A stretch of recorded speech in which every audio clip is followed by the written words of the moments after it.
हाँ जी, good morning. Good morning. हाँ जी, चलो सोना नहीं है, जागना है बेटा। आज आपकी अकाउंट्स की पहली क्लास है।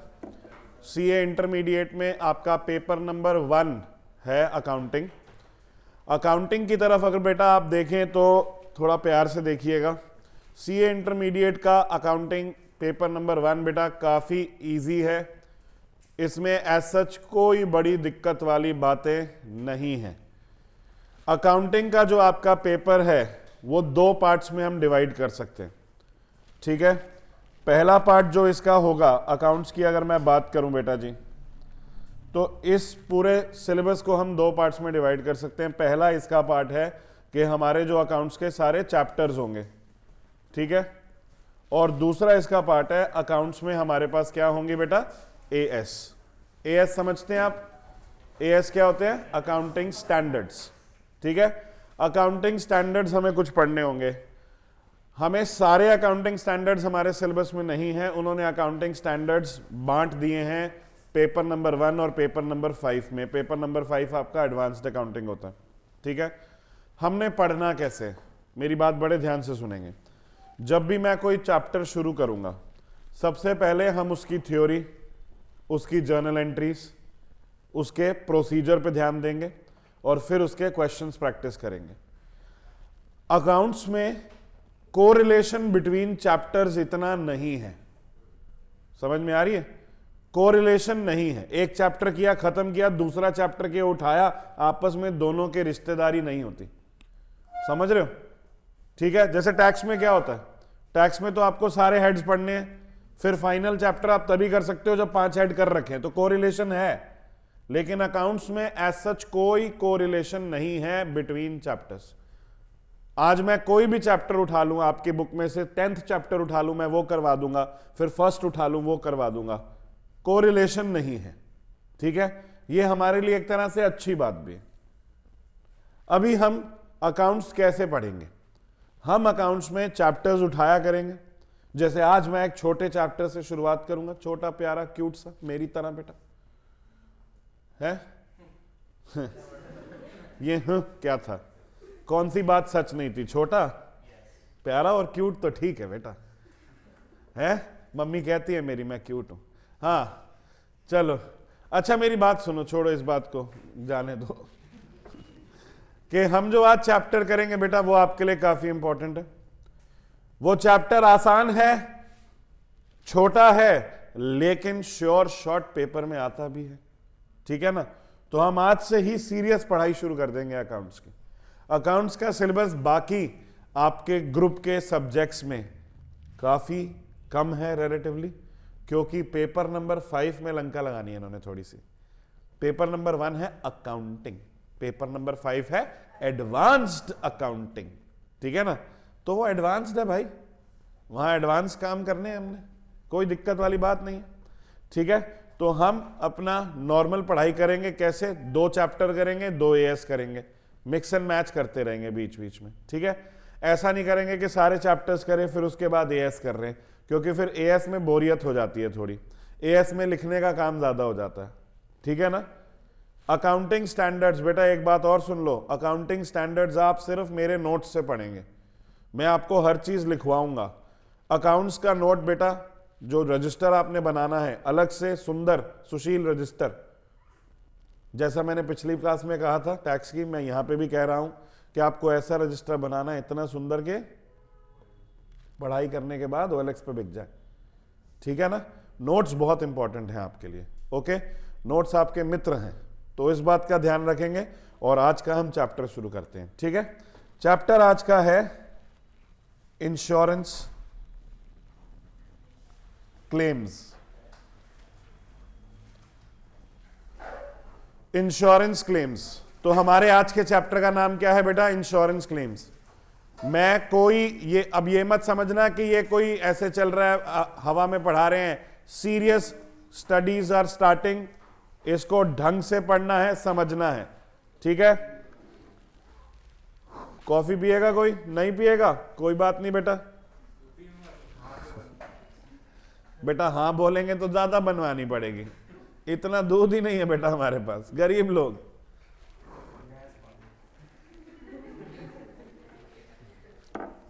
मतलब इसका कहना कोई लॉजिक नहीं बना। मैंने कहा गरीब लोग, कह रहा भैंस पाल लो। ये कौन सी बात हुई? भैंस सस्ती आ रही है। पता कितने की आती है भैंस? 18 30-40 हजार रुपए की भैंस आती है बेटा। वो दूध ना देगी, फिर वो गोबर ही देगी सिर्फ। उसको भी खिलाना पड़ेगा, फिर गोबर देगी। कह रहा भैंस 30-40 हजार में, लाख रुपए की भैंस आती है। हाँ, मैंने भी कौन सा खरीदी है, बट यू शुड नो। अच्छा चलिए, इंश्योरेंस क्लेम की बात कर रहे हैं। इंश्योरेंस, अब इस चैप्टर में बेटा आप लोग एक बात समझ के चलते हैं कि आप इंश्योरेंस करवाते हैं। आप कई तरह की इंश्योरेंस करवाते हैं अपनी। आप लाइफ इंश्योरेंस करवाते हैं अपनी, ठीक है ना। आप अपनी गाड़ी की इंश्योरेंस करवाते हैं कि ठुक पिट गई तो ठीक करवा देंगे, है कि नहीं। तो कई तरह की इंश्योरेंस होती है। इंश्योरेंस में दो पार्टीज होती हैं, एक होता है इंश्योरर और एक होता है इंश्योर्ड। दो पार्टी होती है ना, कौन सी वाली? इंश्योरर और इंश्योर्ड, ठीक है। अब हमने इस पर्टिकुलर चैप्टर में इंश्योरर का पॉइंट ऑफ व्यू नहीं देखना, हमने इंश्योर्ड का पॉइंट ऑफ व्यू देखना। इंश्योर्ड माने जो कस्टमर है, कस्टमर को नुकसान हुआ है, वो नुकसान का अंदाजा लगाएगा इसके अंदर, बस। इसके अंदर बुक्स ऑफ अकाउंट्स नहीं बन रही हैं, इसके अंदर लेजर नहीं बनवा रहा हूं, इसमें सिर्फ और सिर्फ कैलकुलेशन की बात चल रही है। समझ में आ रही है? ठीक है। अच्छा सुनो, मान लो यश ने अपने बचपन का सपना पूरा किया। सीए बनने के बाद इसने बिजनेस शुरू किया, पार्वती चप्पल भंडार, ठीक है ना। अपनी वाइफ के नाम पे इसने दुकान खोली है, इसमें हंसने वाली क्या बात है? इसने अपनी बीवी के नाम पे बिजनेस शुरू किया। बिजनेस का नाम क्या बेटा? पार्वती चप्पल भंडार। ये बड़ा शोरूम है। अच्छा, पार्वती चप्पल भंडार में पार्वती आई, धूप बत्ती कर रही, ठीक है ना। धूप बत्ती करने के बाद मोहतरमा ने ध्यान नहीं दिया, धूप नीचे गिर गई जलती हुई, और पूरे चप्पल भंडार में क्या लग गई? आग। अरे वाह, देखो कितना सडिस्टिक आदमी है, दूसरों के दुख में खुश होता है ये। हाँ, तो पार्वती चप्पल भंडार में आग लग गई बेटा, नुकसान हुआ होगा इसका कि नहीं? हुआ होगा ना। अच्छा, लेकिन यश बड़ा प्रिपेयर्ड किस्म का व्यक्ति है, इसने इंश्योरेंस करवा रखी थी अपनी। तो अब इंश्योरेंस वालों को ये कितना क्लेम सबमिट करेगा, ये हमने पढ़ना है। समझ में आ रही है कि पार्वती चप्पल भंडार को आग लगने पे कितना क्लेम मिलना चाहिए, ये हमने पढ़ना है। हम उस क्लेम के बारे में पढ़ेंगे। तो हमारी सोच क्या होनी चाहिए? हमारी सोच ये होनी चाहिए, आग लगी तो नुकसान कितना हुआ। This chapter, apart from other chapters, is not about accounting as such, it is about calculation on an other hand. समझ में आ रही है? सबसे पहले इंश्योरेंस क्लेम में क्या लिखेंगे, सबसे पहले यहां पे समझना है, कुछ कॉन्सेप्ट समझने हैं। नंबर 1, इंश्योरेंस कॉन्ट्रैक्ट क्या होता है, यह समझना।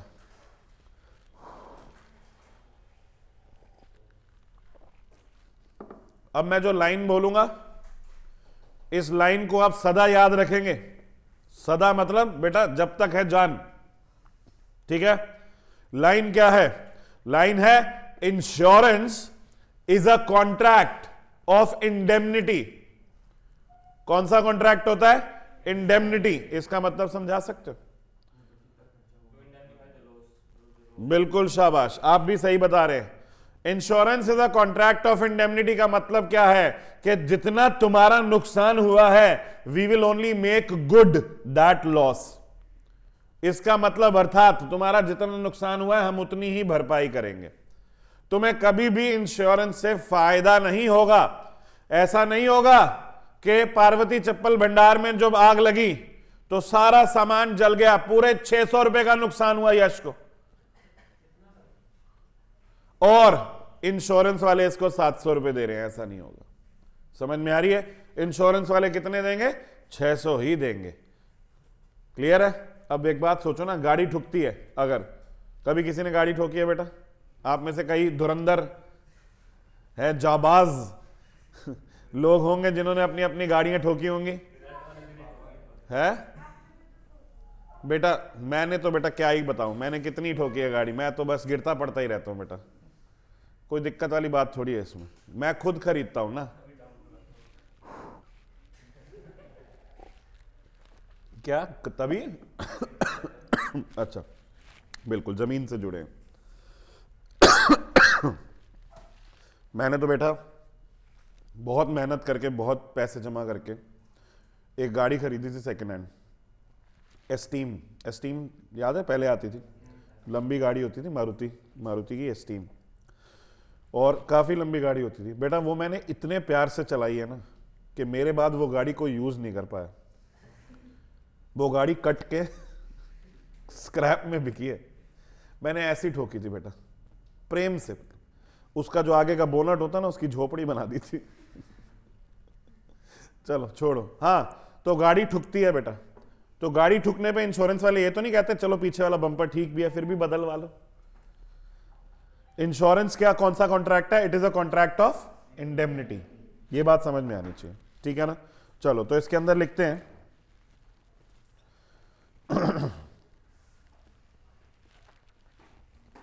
Insurance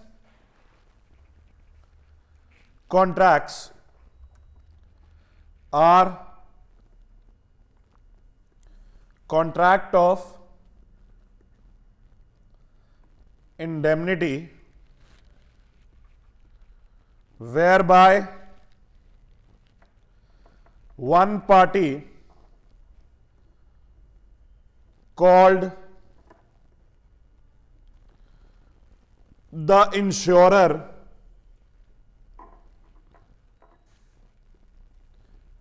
undertakes to indemnify the loss suffered by the other party called the insured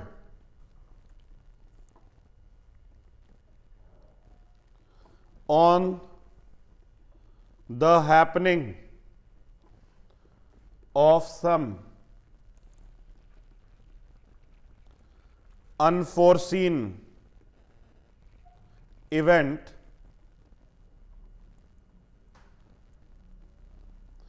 in consideration of a fixed sum of money called the premium, called the premium। समझ में आ रहा है? इसमें कई सारी चीजें समझ में आ जानी चाहिए। इस है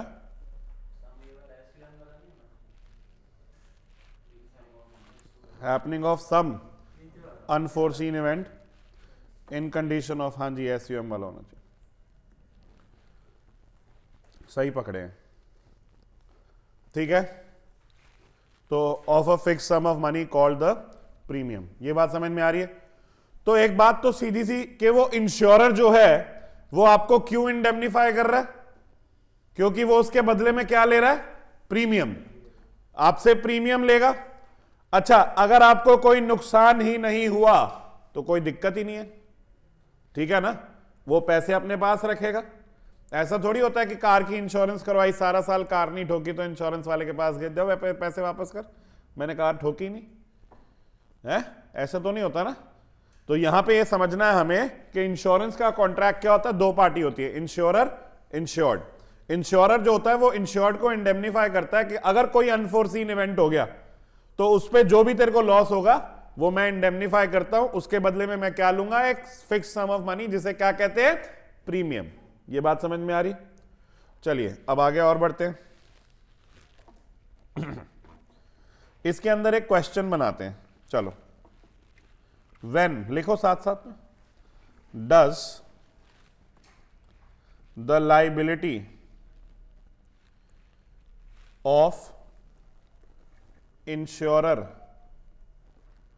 अराइज। इंश्योरर की लाइबिलिटी कब आती है?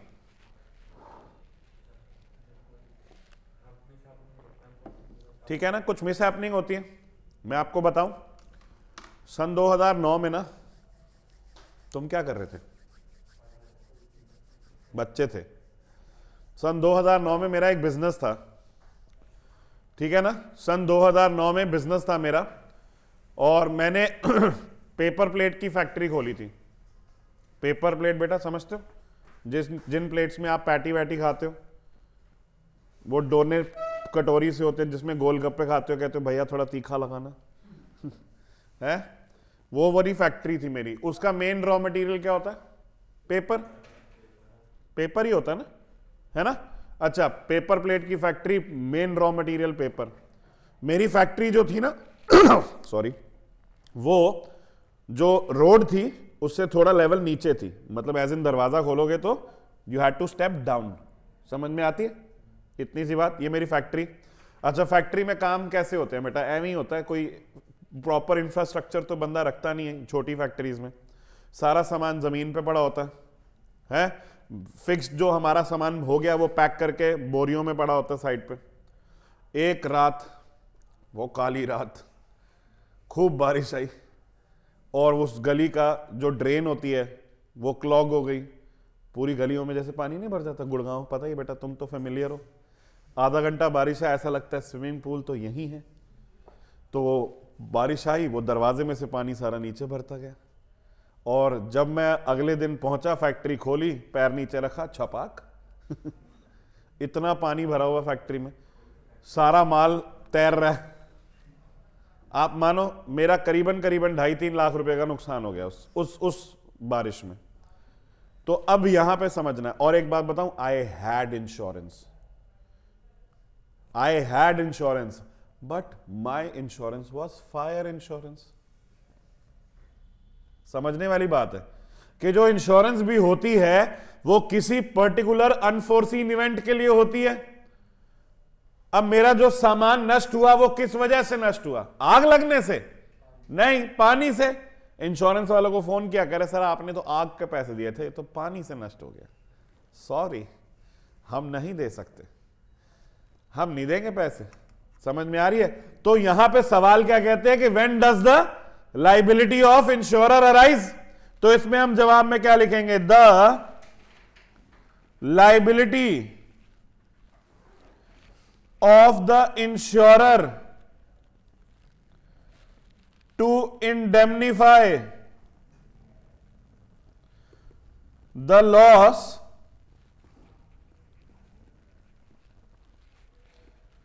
suffered by the insured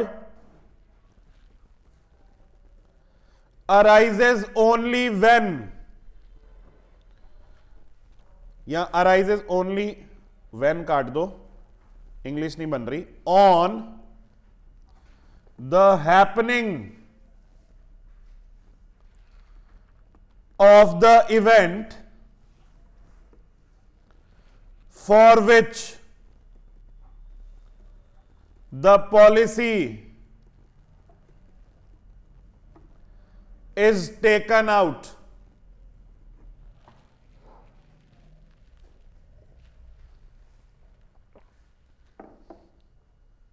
ये बात समझ में आ रही है कि उसी पर्टिकुलर घटना के होने पर इंश्योरर की लाइबिलिटी अराइज होती है जिस घटना के लिए पॉलिसी ली गई थी। क्लियर है? तो मैंने जैसे आपको एग्जांपल दिया, पानी से सामान नष्ट हुआ, लेकिन इंश्योरेंस कौन सी थी? फायर। तो इस वजह से अब नहीं मिलेगा। ठीक है ना, इंश्योरेंस नहीं मिलती। क्लियर है? चलो आगे बढ़ते हैं, एक और सवाल लिखते हैं।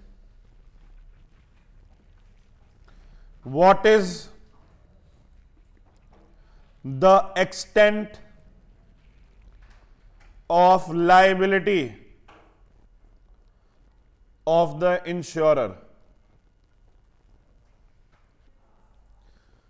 What is the extent of liability of the insurer?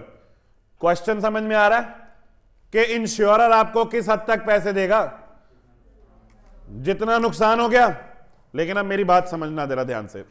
अच्छा, मानो कि आप इंश्योरेंस कंपनी हो, ठीक है, मैं इंश्योरेंस लेने आया हूं आपसे। मैं आपके पास आया हूं और मैं कह रहा हूं कि sir, ma'am, what ever the case में भी, मेरे को अपनी इंश्योरेंस करवानी है स्टॉक की, मेरे को मेरे स्टॉक की फायर इंश्योरेंस करवानी है कि अगर कहीं आग लगे तो आप मुझे मेरे नुकसान को इंडेमनीफाई कर दें। तो मैं आपके पास आया हूं। अब आपका पहला सवाल सोच के क्रिएटिवली बताना क्या होगा मेरे से। मैंने कहा कि मेरा स्टॉक है और उसमें अगर आग लग जाए तो मैं उस नुकसान को इंडेमनीफाई करवाना चाहता हूं। आप मेरे से क्या सवाल पूछेंगे? Very good, very good. सामान क्या है तो चलो ठीक है, लेकिन मुद्दे का सवाल पूछा है आप लोगों ने कि कितना सामान है भाई। समझ में आ रही है? कितना सामान है, कितने की इंश्योरेंस करवानी है, समझ में आ रही है? मैं कहता हूं कि 5 लाख तक का सामान, 5 लाख तक की इंश्योरेंस करवानी है, ठीक है। अब इसका क्या मतलब है कि मैं अपने गोदाम में 5 लाख से ऊपर सामान नहीं रखूंगा? रख सकता हूं, तुम रोकने थोड़ी आओगे, हैं? अच्छा, अब मेरे सामान में मेरे गोडाउन में 8 लाख का सामान पड़ा, आग लग गई, अब 8 लाख का नुकसान हो गया, क्या तुम 8 लाख दोगे? तुम्हें प्रीमियम कितने के लिए मिला है? 5 के लिए। समझ में आ रही है ना? तो तुम कितने का भुगतान करोगे? 5 का। तो यहां पे अगर हम कहें what is the extent of liability of the insurer, तो आपको यह समझना है इंश्योरर कोई अनंत लॉस थोड़ी इंडेमनीफाई कर रहा है, there is a limit to it, ठीक है। तो उसके अंदर क्या जवाब लिखेंगे? लिखो मेरे साथ, लिखो the liability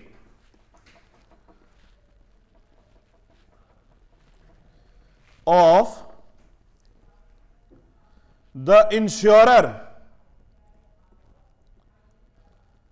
is limited to the amount of loss actually suffered by the insured or the policy amount, जो पॉलिसी अमाउंट होता है ना बेटा, उसको आप एक के ए समझते हैं क्या होता है? अक्का, वाह। ऑल्सो नोन एज, समझ में आ रही है? नहीं समझ में आता तो फुल फॉर्म लिख लें, also known as sum insured. Policy amount का दूसरा नाम क्या होता है? Sum insured. समझ में आ रही है?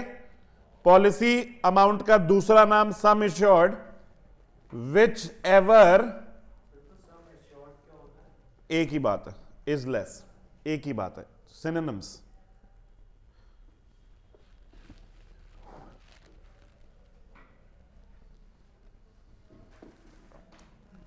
समझ में आ रही है?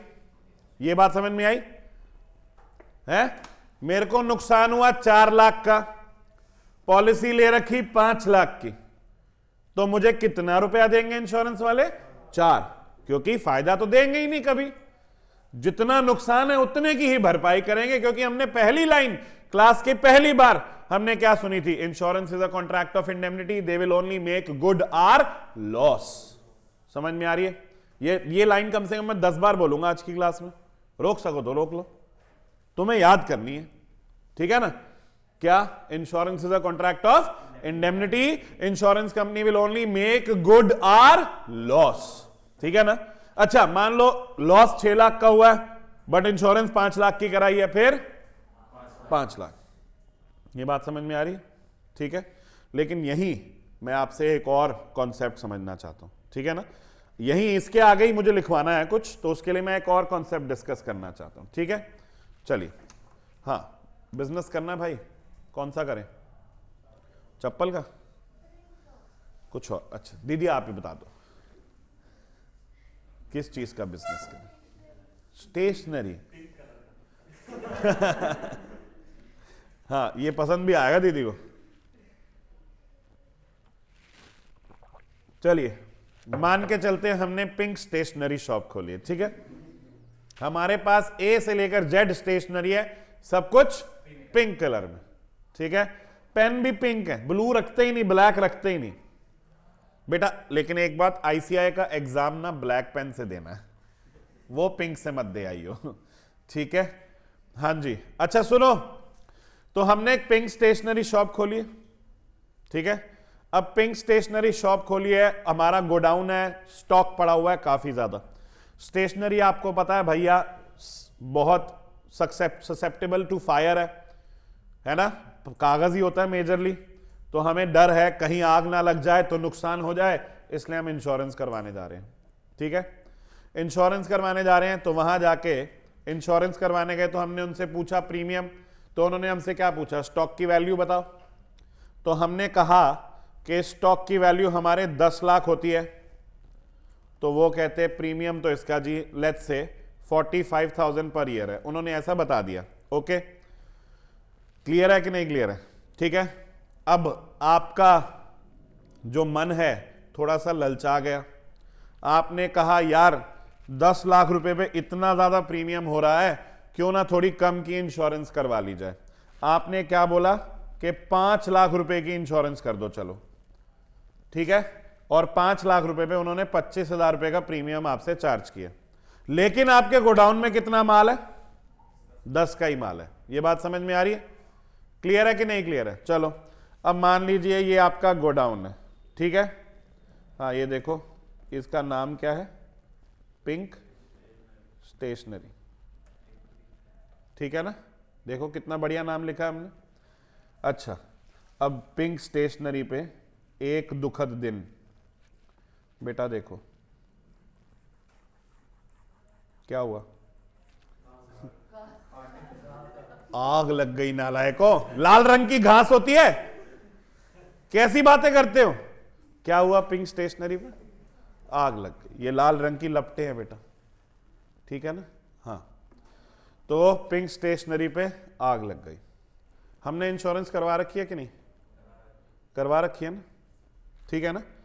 कितने की इंश्योरेंस करवा रखी है, कितने की करवानी चाहिए थी, ये बात याद है ना। अच्छा अब सुनना जरा, लॉस हुआ है, जो लॉस है वो लॉस हुआ है 4 लाख रुपए का। कितने का लॉस हुआ है, 4 लाख रुपए का, ठीक है ना।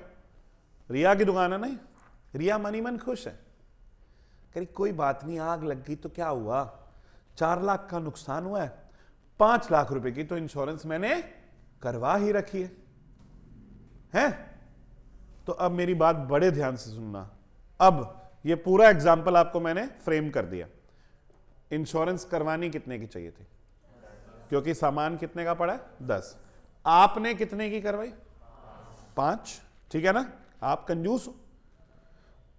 आपने 5 की करवाई, रिया बेटा बनिया नहीं, फिर भी अच्छा। हाँ बनिए मेरे से बड़ी खुंदक खाते होंगे इस क्लास के, वैसे मैंने देखा है।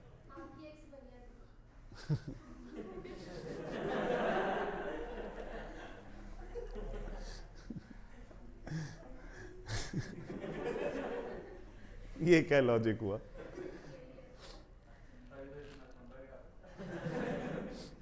अब इस पे ना मैं, अब वो ज्यादा डिस्क्लोजर हो जाएगा, बट मेरी करंट बनिया है। चलो ससुराल है हमारा, तो ससुराल को गाली देने का हक पूरा है। है अच्छा अच्छा, सब नजरे रखते हैं, सब नजरे रखते हैं।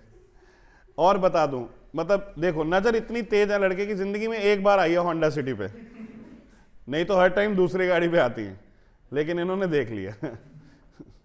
चलो सही है, आते हैं वापस टॉपिक पे, ठीक है। सुनो मेरी बात ध्यान से, दोबारा से, अरे सुनो भाई सुनो, दोबारा से सुनो सब लोग, के 10 लाख का माल पड़ा है, 10 लाख की इंश्योरेंस करवानी चाहिए थी, आपने कंजूसियत करके 5 लाख की इंश्योरेंस करवाई, आग लग गई, 4 लाख रुपए का नुकसान हुआ। बेटा दिल पे हाथ रख के सवाल का जवाब देना, क्या इंश्योरेंस वाले 4 लाख रुपए की भरपाई कर देंगे? सोचो जरा, करेंगे कि नहीं करेंगे? करनी चाहिए। अच्छा महिका जी एक बात समझिएगा जरा ध्यान से, ठीक है? मान लीजिए महिका के ऊपर ये एग्जांपल ट्रांसफर कर देते हैं। आपका गोडाउन है, उसमें 10 लाख रुपए का माल पड़ा है, आपने मेरे से केवल 5 की इंश्योरेंस करवाई है। That means you transferred the risk of that 5 lakhs on me, right? And the rest of the 5 lakh का risk is on you. Yes? अब आग लगी तो सिर्फ मेरा वाला सामान जला।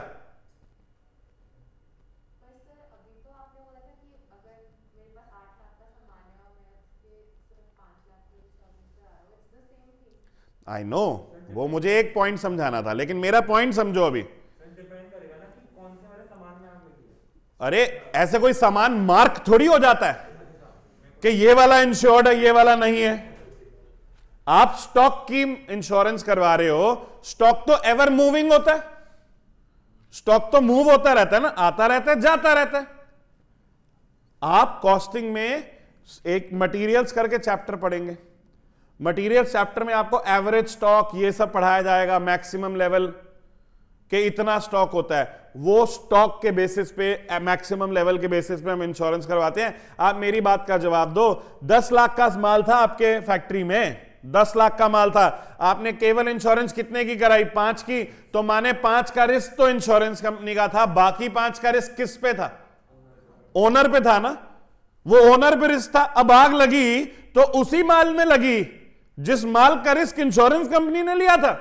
इंश्योरेंस वाले कहेंगे हम पागल हैं क्या? हैं? क्या करें, हम मर जाएं? हैं? क्या था वो? साडा कुत्ता? साडा कुत्ता टॉमी थोड़ी है यार। हाँ, तोड़ा कुत्ता टॉमी, साडा कुत्ता कुत्ता है भाई। मतलब आग लगी तो उसी माल में लगी जिसकी मैंने इंश्योरेंस करी थी। अरे ऐसे कैसे? समझ में आ रही है? तो यहां पे इंश्योरेंस कंपनी पूरे पैसे नहीं देगी, 4 लाख। समझ में आ रही है? वो पूरे 4 लाख नहीं देगी।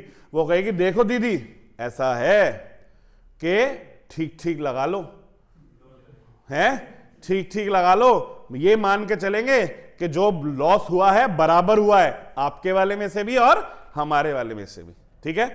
सबसे पहले दोबारा इस एग्जांपल को रिपीट करेंगे। माल कितने का? 10। आपने इंश्योरेंस कितने की कराई? Under insurance. क्या कहते हैं इसे? Under insurance. पहले तो ये समझो अंडर इंश्योरेंस क्या होती है। अंडर इंश्योरेंस होती है कि जितने की इंश्योरेंस करवानी चाहिए आपने उससे कम की करवाई है। ये बात समझ में आ रही है?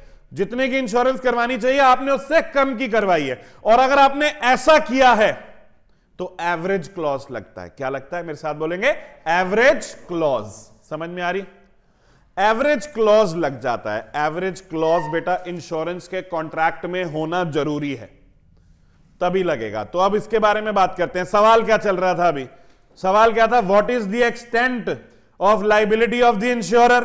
तो आपने कहा कि भैया इंश्योरर की जो लाइबिलिटी है that will be limited to the amount of loss actually suffered और sum assured whichever is less. ये बात समझ में आई? आगे लिखते हैं नेक्स्ट लाइन में बेटा। मेरा फेवरेट वर्ड, आपको पता है मेरा फेवरेट वर्ड कौन सा है? हाउएवर। इतना प्यारा शब्द है ना ये, कुछ भी कह के बेटा पूरी कहानी बदल देता है। ठीक है ना? तुम मम्मी पापा से पूछोगे, मम्मी पापा, या मम्मी से पूछ लो जाके गोवा जाऊं दोस्तों के साथ, मम्मी कह रही जा, हाउएवर पहले पापा से पूछ ले। है कि नहीं? However is a very beautiful word. ये उम्मीदें ऐसे तोड़ता है ना, है ना? तो यहां पे अब हाउएवर लेके आ रहे हैं कि however in case of under insurance, under insurance है क्या? अंडर इंश्योरेंस है क्या? वो लिख लें साथ में ब्रैकेट में। आपको पता है ना अंडर इंश्योरेंस क्या होता है? जितने की इंश्योरेंस करानी चाहिए आपने उससे ज्यादा की कराई है, कम की कराई? कम की कराई है ना, तो पहले अंडर इंश्योरेंस लिखेंगे। इन case of under insurance comma bracket में I.E. इसका मतलब क्या होता है? That is when the actual value of property insured is greater than the insured value of property, bracket बंद कर देंगे। अब दोबारा से पूरी लाइन पढ़ते हैं। However in case of under insurance the liability of the insurer is limited to that portion of the loss which the insured value bears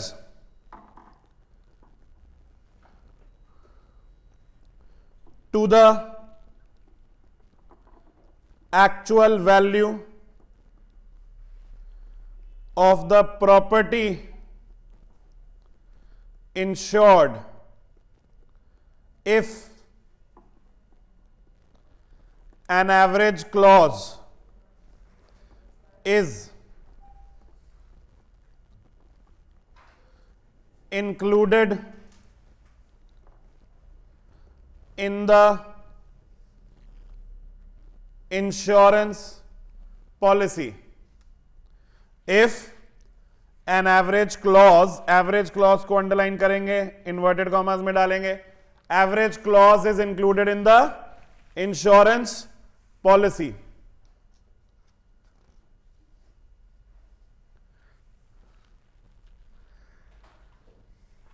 समझ में आ रही है? ठीक है बेटा जी। सबसे पहले अब इसके अंदर और डिटेल में जाएंगे। पहली बात मैं आपसे कहता हूं, सुनो दोबारा से एग्जांपल समझना, सब लोग यहां ध्यान देंगे, ठीक है? सुनो, स्टॉक है 10 लाख का। कितने का? 10। आपने इंश्योरेंस कराई है 5। ओके, अंडर इंश्योरेंस या ओवर इंश्योरेंस? अंडर, कम कराई है। मैं कहता हूं 4 लाख का नुकसान हुआ है। कितने का नुकसान हुआ? 4 लाख। तो अब क्लेम कितने का आएगा? यही सवाल चल रहा है। अब जब मैं आपसे यह सवाल पूछूं, आप मेरे से एक सवाल पूछोगे, एवरेज क्लॉज है पॉलिसी में या नहीं है? अब आप मेरे से क्या सवाल पूछोगे? एवरेज क्लॉज है या नहीं है? अगर एवरेज क्लॉज नहीं है तो सीधे सीधे 4 लाख रुपए का नुकसान हुआ है, 5 लाख की पॉलिसी है, विच एवर इज लेस। समझ में आई? यानी कितने की क्लेम मिल जाएगा? 4 लाख। ये बात समझ में आ रही? लेकिन अगर एवरेज क्लॉज है, अगर एवरेज क्लॉज है बेटा, तो अब यहां पे वर्ड्स पे ध्यान देना। Admissible claim will be equal to net loss multiplied by sum insured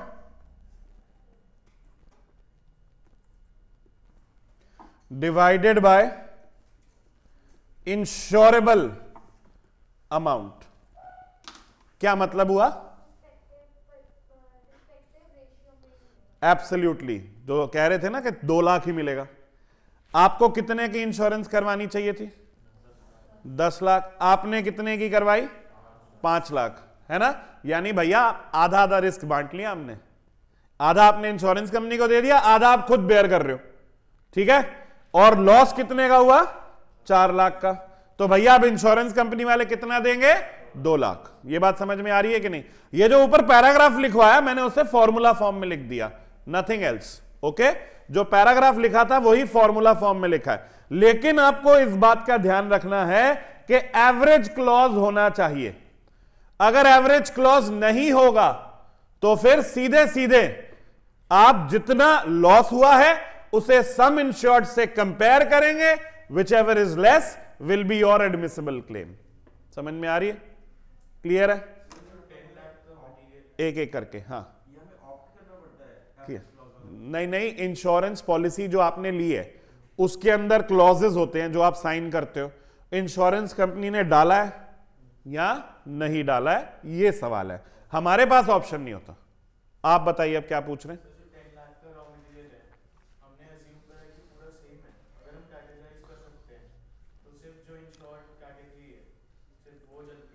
मेरी बात सुन बेटा, मैं तेरी बात समझ गया।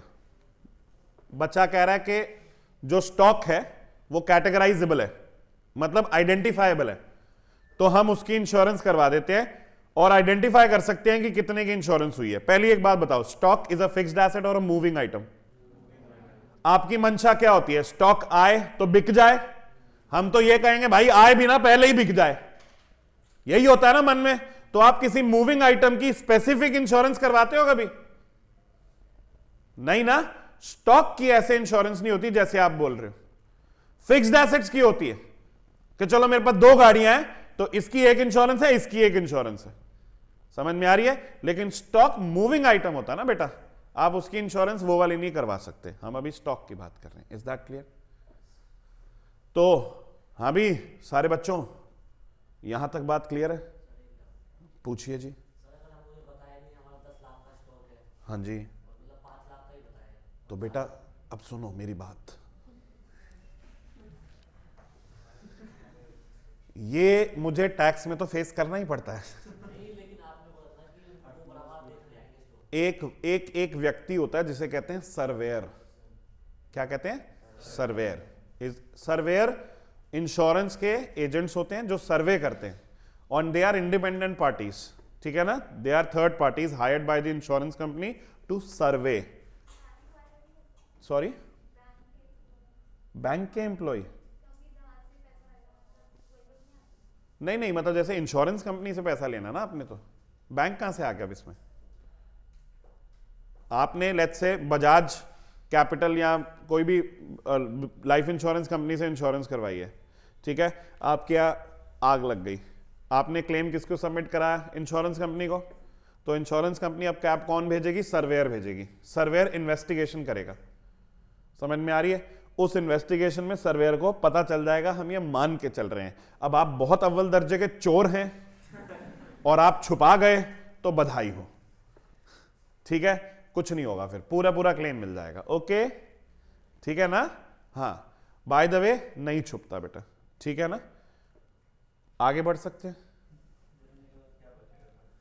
जलने के बाद क्या बचेगा? ये भी ठीक है, वो राख गिनेगा, ठीक है? अच्छा सुनो मेरी बात, यहां तक समझ में आ गया सबको? आगे बढ़ते हैं। पॉलिसीज तो बेटा बहुत तरह की होती हैं। हमने सिलेबस में क्या है और हमने क्या पढ़ना है ये भी देखना, ठीक है? तो हमने जो पढ़नी है वो देख लेते हैं कि टाइप ऑफ इंश्योरेंस पॉलिसीज।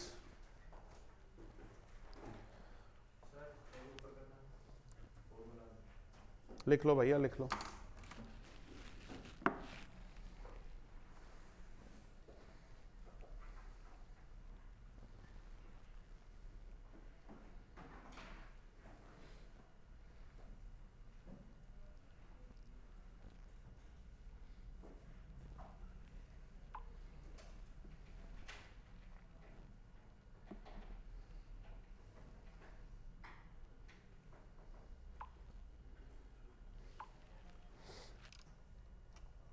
ठीक है? हाँ जी, तो बढ़े आगे। तो कितने टाइप की इंश्योरेंस पॉलिसीज हैं जो हमने पढ़नी है, ठीक है? पहली पॉलिसी जो हमने पढ़नी है is loss of stock policy, और जो दूसरी पॉलिसी है वो है लॉस ऑफ प्रॉफिट पॉलिसी, ठीक है? लॉस ऑफ स्टॉक और लॉस ऑफ प्रॉफिट। अब क्या क्या चीजें हैं ये हमें समझना पड़ेगा अब इसके अंदर, ठीक है? Loss of stock, loss of profit. Loss of stock तो समझ में आता ही है ना? लॉस ऑफ स्टॉक तो ठीक है यार, मैंने इंश्योरेंस करवाई है कि अगर मेरा स्टॉक में नुकसान हो जाएगा तो मेरे को क्लेम मिल जाएगा, ये लॉस ऑफ स्टॉक है। That is it, simple. Loss of profit का क्या मतलब है? एब्सोल्युटली करेक्ट, बिल्कुल। अब एक बात बताओ, सोचो कि हाँ, यश ने क्या खोला था बेटा? चप्पल भंडार नहीं, पार्वती चप्पल भंडार। ठीक है, पार्वती बहुत इंपॉर्टेंट है ना? क्या इसने, अब देखो, इसने बात करी है, ये टैटू बनवा रहा है यहां पे पार्वती, और इधर 1 2 3 4 5। कुछ ही बच्चों को पता 1 2 3 4 5 की कहानी। हाँ, चलिए क्लास में फैला देना बेटा। हाँ, तो पार्वती चप्पल भंडार, ठीक है, को इसने एक्सपैंड किया, बड़ा बिजनेसमैन है, इसने साड़ी भी बेचना शुरू कर दिया। तो अब दुकान का नाम है पार्वती चप्पल / साड़ी भंडार, ठीक है। और बेटा उसमें भी आग लग गई, किस्मत माड़ी है इसकी बेचारे की। अच्छा, पार्वती मानती नहीं है, धूप बत्ती जला के गिराती रहती है? अच्छा सुनो, उसमें भी आग लग गई। अब आग लग गई, लेकिन ये इसकी स्पिरिट बेटा बड़ी हाई है, ये कहता है बिजनेस तो करना है। देखो, ये अगले दिन उस जली हुई राख की ढेर में आके बैठ के कह रहा है और साड़ी मैडम दिखाऊं। इसका बिजनेस नॉर्मल चल पाएगा? इसको बिजनेस को वापस ट्रैक पे लाने में टाइम लगेगा कि नहीं लगेगा? लगेगा ना। तो मान लीजिए शोरूम को अपने इसको क्या कहते हैं वो, रीस्टोर कहेंगे या रिपेयर कहेंगे, रिनोवेट करवाना होगा, स्टॉक लेके आएगा, तो उसमें टाइम लगेगा। तो जो नॉर्मल प्रॉफिट ये कमा पाता उस पीरियड में, वो अब कमा पाएगा नहीं। तो ये उस लॉस ऑफ प्रॉफिट की भी इंश्योरेंस करवा सकता है, ठीक है। तो अब हम अपने सिलेबस में पेपर नंबर 1 में क्या पढ़ेंगे? 2 तरह की पॉलिसी पढ़ेंगे। कौन सी? लॉस ऑफ स्टॉक और लॉस ऑफ प्रॉफिट। अंदर की बात बताऊं, पढ़ते समय आपको लगेगा लॉस ऑफ स्टॉक आसान है और लॉस ऑफ प्रॉफिट थोड़ा मुश्किल है, ऐसा आपको लगेगा। लेकिन जब आप एक बारी पूरा चैप्टर कर लेंगे, फिर जब आप इसे रिवाइज करने बैठेंगे, आपको रियलाइज होगा कि लॉस ऑफ प्रॉफिट आसान है, लॉस ऑफ स्टॉक थोड़ा टेढ़ा है, ठीक है ना। तो मतलब मेरा कहने का तात्पर्य यह है, please don't make a judgement too soon, ठीक है, कि क्या आसान है क्या मुश्किल है। ओके, तो अभी आज हम जो टॉपिक शुरू करेंगे उसका नाम है लॉस ऑफ स्टॉक पॉलिसी, ठीक है। तो आज का हमारी हेडिंग जो हो जाएगी वो क्या हो जाएगी? Loss of stock policy. ये जो चैप्टर है, ये छोटा सा बेटा चैप्टर है, मैंने कहा था ना, छोटा सा प्यारा सा क्यूट सा, मेरी तरह। 3 क्लास का टारगेट लेके चल रहे हैं, 3 आज की क्लास, 2 और क्लास, ये चैप्टर खल्लास, ठीक है ना। ओके, हाँ, तो लॉस ऑफ स्टॉक पॉलिसी की बात कर रहे हैं। Loss of stock policy, loss of stock policy में हमारा मकसद क्या है, हमने क्या करना है, पहले तो ये देखें। हमने क्लेम निकालने हैं। क्या निकालने हैं? क्लेम, कि कितने का नुकसान हमें हुआ और हमें इंश्योरेंस वाले कितना क्लेम दे देंगे। तो पेपर में क्या किया जाएगा? आपको डेटा दिया जाएगा एक ऐसे व्यक्ति का जिसके यहां क्या है, आग लगी है, और उसने क्या ले रखी है? Loss of stock policy. आपसे कहेंगे जरा क्लेम निकाल दो, ठीक है, क्लियर है। अच्छा, अब मेरी बात समझनी है। आप सबने फाउंडेशन में इन्वेंट्री चैप्टर पढ़ा? इन्वेंट्री चैप्टर में आप सबने पढ़ा है, आई होप याद भी हो, कि इन्वेंट्री के पता लगाने के 2-3 तरह के तरीके होते हैं। एक होता है पीरियोडिक, एक परपेचुअल। याद आ रहा है? पीरियोडिक में आप रेगुलर इंटरवल पे स्टॉक टेकिंग करते हैं, फिजिकल, आप स्टॉक को काउंट करते हैं। और परपेचुअल में आप रिकॉर्ड्स बनाते हैं इन और आउट के। याद आ रहा है? दोनों ही तरीकों में समझने वाली बात यह है कि इन्वेंट्री फाइनेंशियल अकाउंट्स का पार्ट नहीं होती। समझ में आ रही है? इन्वेंट्री की कैलकुलेशन आप सिर्फ क्लोजिंग इन्वेंट्री निकाल के उसको ट्रेडिंग में क्रेडिट कर देते हो, बैलेंस शीट में लिख देते हो, लेकिन इन्वेंट्री का अमाउंट फाइंड आउट आपका फाइनेंशियल अकाउंट से तो नहीं होता ना। समझ में आ रही है? तो अगर आज आप सारी एंट्रीज रिकॉर्ड कर रहे हैं तो भी आपकी जो इन्वेंट्री है वो आप फिजिकली काउंट करते हैं। एक बात बताओ, तुम्हें पता है किस दिन आग लगनी है? नहीं, आग लगने वाली थी तो तुमने कहा अरे आग लगने वाली है, इससे पहले आग लगे मैं गिन ही लूं कितना सामान है, इंश्योरेंस वालों को बताना पड़ेगा। ऐसा करोगे? नहीं ना। तो मान लो आपका बिजनेस नॉर्मली चल रहा है, आपके पास इन्वेंट्री पड़ी है, आग लग गई, राख हो गई, अब वो कितने की थी ये कैसे पता लगाया जाए? समझ में आ रही है मेरा बात? क्लियर हो रहा है कुछ? कि आपके पास सामान है, पड़ा हुआ है, अब वो कितने का सामान था, कौन सा सामान था, उसका क्या प्राइस था, कैसे पता लगाया जाए, ये चीजें अब हमने पढ़नी है। ठीक है, तो हमारा ऑब्जेक्टिव क्या है लॉस ऑफ स्टॉक पॉलिसी में? To identify, to calculate the amount of claim. समझ में आ रही है? तो उसको करने के लिए जो स्टेप्स लगेंगे वो स्टेप्स लिखते हैं पहले तो नंबर 1 यहां पे क्या करना है? Practical steps involve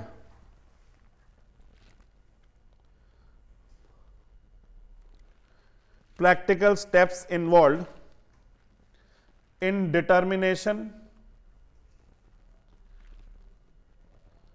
of the amount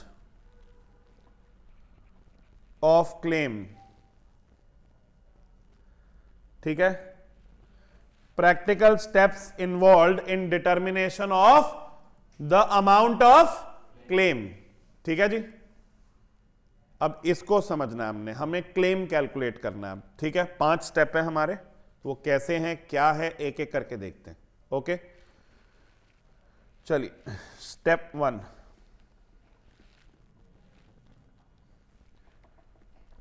calculate the gross profit ratio. Calculate the gross profit ratio. पहला स्टेप क्या क्या निकालनी है? GP ratio. ओहो बहुत मुश्किल है, जीपी रेशो का फॉर्मूला सर याद ही नहीं आ रहा, पढ़ा था कभी? कैसे निकाली जाती है GP ratio? GP ratio is equals to gross profit divided by net sales into 100।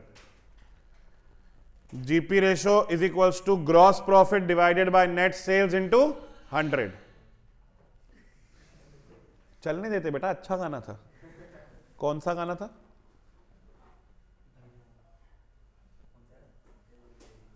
क्या? थोड़ा तेज बोलना बेटा।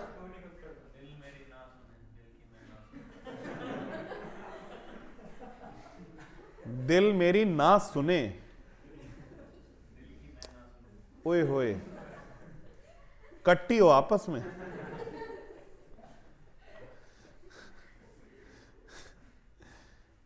ये जो निब्बा निब्बी कल्चर चल पड़ा ना ये हमारी यूथ को पता नहीं कहां लेके जाएगा सही है। दिल मेरी ना सुने, तुम्हारी उम्र में ना हम ये करते थे, पापा मेरी ना सुने पापा की मैं ना सुनो, ये दिल पे आ रखे हैं, हद होगी। और आज क्या तारीख है? आज कौन सा डे है? निब्बा को पता है कौन सा डे है? प्रॉमिस डे है। मैं 14 को कौन सी तन्हाइयों के साथ बैठा होगा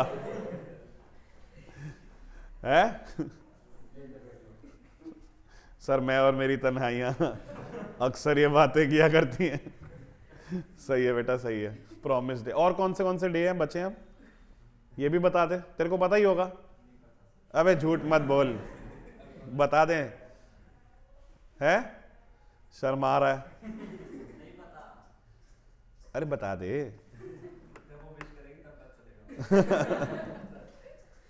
अच्छा इतना तो बता दे, आज क्या प्रॉमिस करेगा उससे?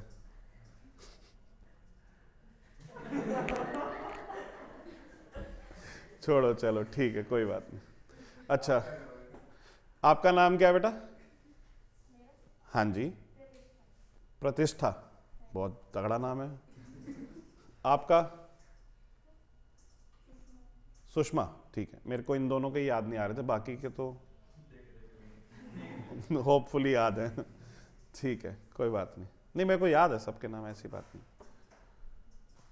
हाँ याद है, ये कार्तिकेय है ना, देखा, याद है मुझे, ऐसी क्या बात है। चलो, ग्रॉस प्रॉफिट रेशो, ये समझ में आ गया।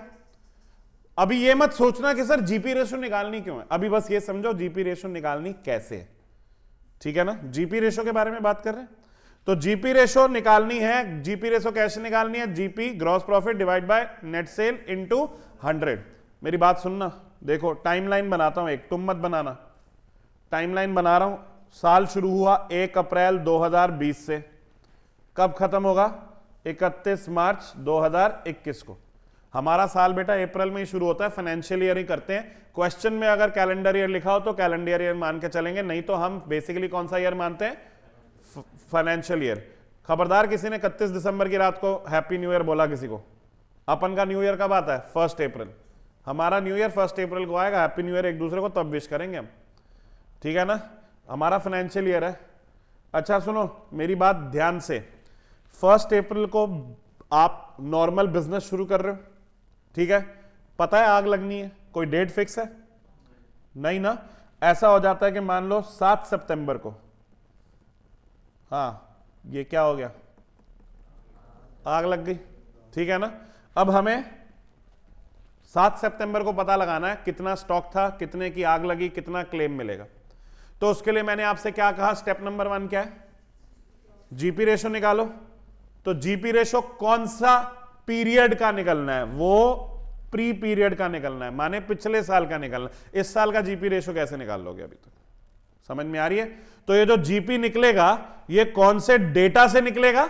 लास्ट ईयर के डेटा से। ये बात समझ में आ रही है? तो इसके स्टेप 1 में ही कुछ नोट्स बनाने हैं, लिखो जरा।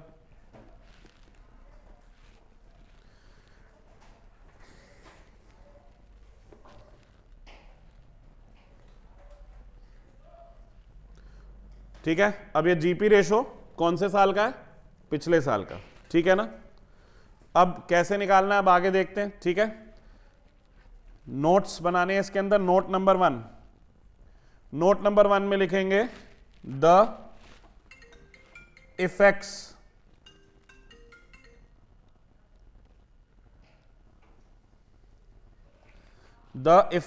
Of abnormal items if any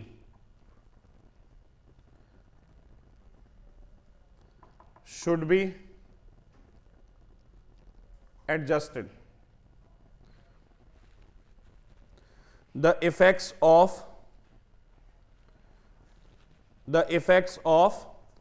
abnormal items if any should be adjusted. इसका मतलब क्या है? सबसे पहले आप समझिएगा, मैं जीपी निकाल रहा हूं, कौन से पीरियड का निकाल रहा हूं? पिछले पीरियड का। क्यों निकाल रहा हूं? क्योंकि मैं ये सोच के चल रहा हूं कि जितना मैंने पिछले साल कमाया था उतना शायद इस साल भी कमा लूं। ये बात समझ में आ रही है? अच्छा अब एक बात सोचिएगा, तो मेरे को एक जनरल ट्रेंड निकालना है, मेरे को नॉर्मल ट्रेंड निकालना है। अच्छा लास्ट ईयर क्योंकि कोरोना आ गया था, उस वजह से मेरा काफी नुकसान हुआ था। वो जो कोरोना वाला नुकसान है वो नॉर्मल है, एबनॉर्मल है? क्या मैं ये उम्मीद करूंगा कि वो आगे भी कंटिन्यू होगा? नहीं ना। तो मुझे जो जीपी निकालना है वो नॉर्मल वाला निकालना है।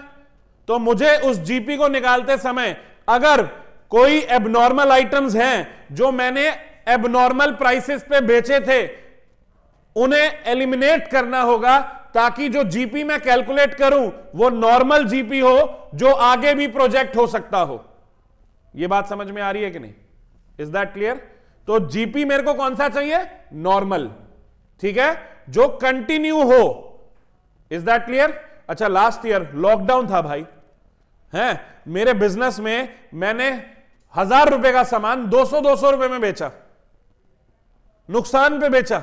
क्यों? मुझे लिक्विडिटी चाहिए थी और स्टॉक खराब हो रहा था और मार्केट खुली नहीं थी, तो जैसे तैसे करके बेचा। क्या इस साल भी यही होगा? तो अगर इस साल मैं किसी चीज को प्रोजेक्ट करना चाहता हूं, कैलकुलेट करना चाहता हूं और लास्ट ईयर के डेटा की मदद लेना चाहता हूं, तो लास्ट ईयर का एक्चुअल डेटा लूं या एबनॉर्मल हटा के लूं? समझ में आ रही है? तो यहां पे क्या कहा गया कि the effects of abnormal items if any should be adjusted. ये बात समझ में आ रही है? ठीक है, अब सेकंड स्टेप लिखिएगा बेटा। Step 2, calculate estimated value of stock as at the date of fire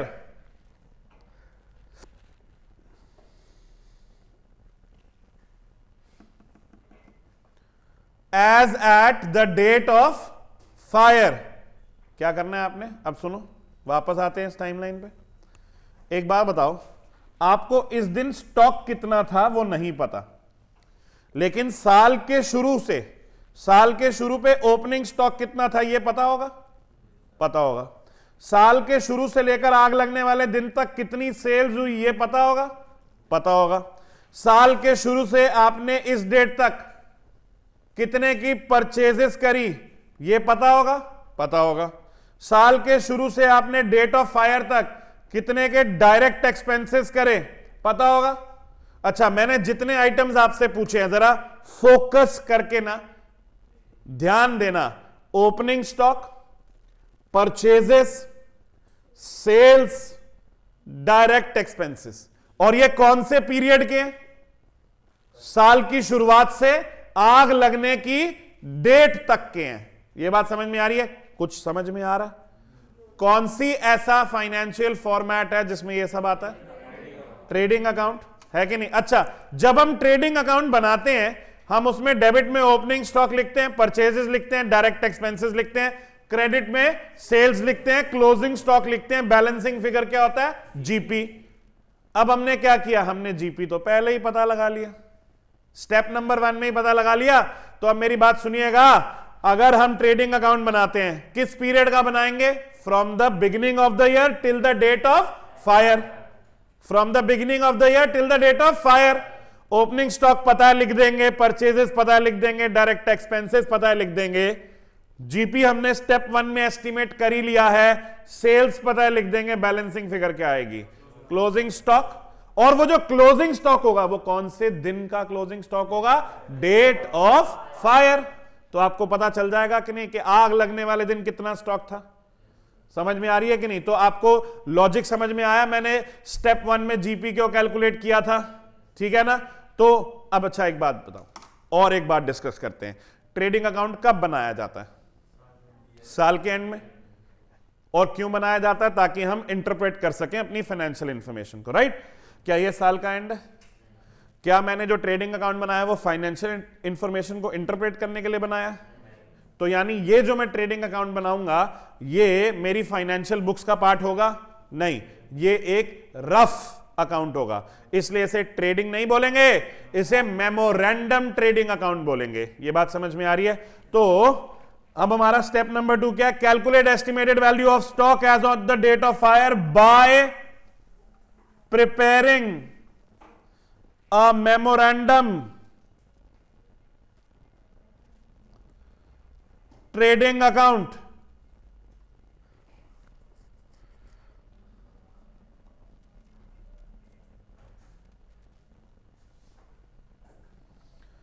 समझ में आ रही है कि नहीं? क्लियर है? पक्की बात? अच्छा, अब यहां पे भी नोट लिखेंगे।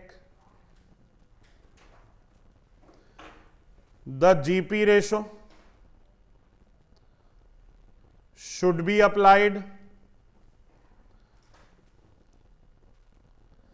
to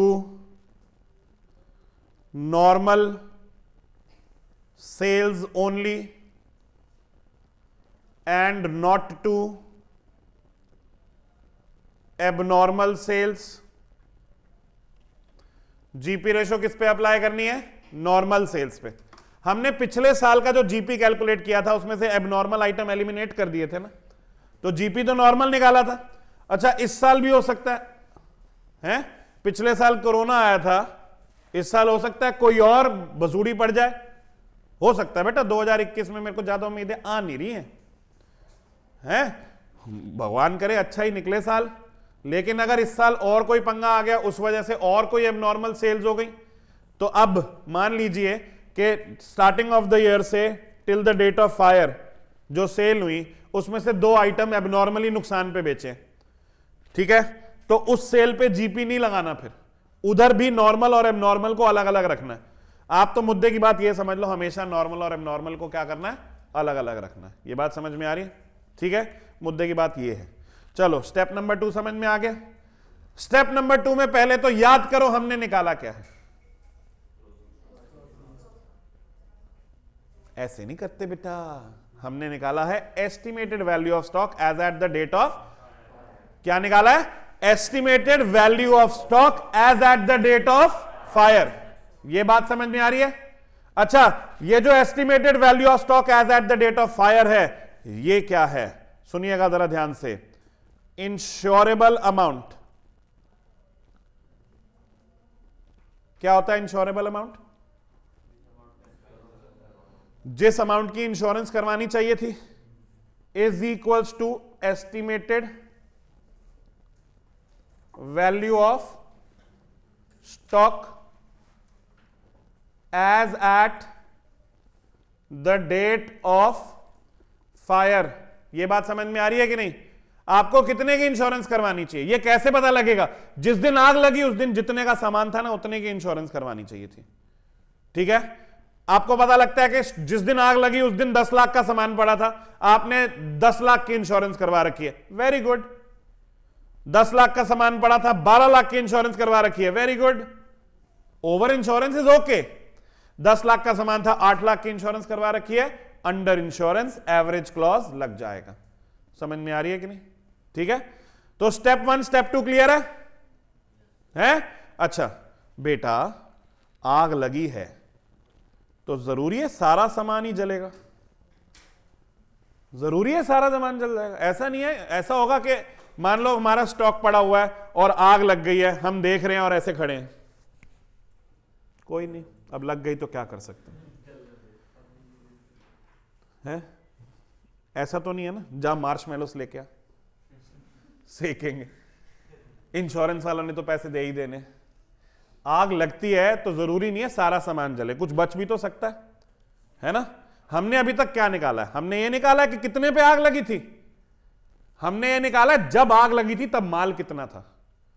अब हम निकालेंगे कितना बच गया। समझ में आ रही है? तो क्या करेंगे, कैलकुलेट द वैल्यू ऑफ सैल्वेज्ड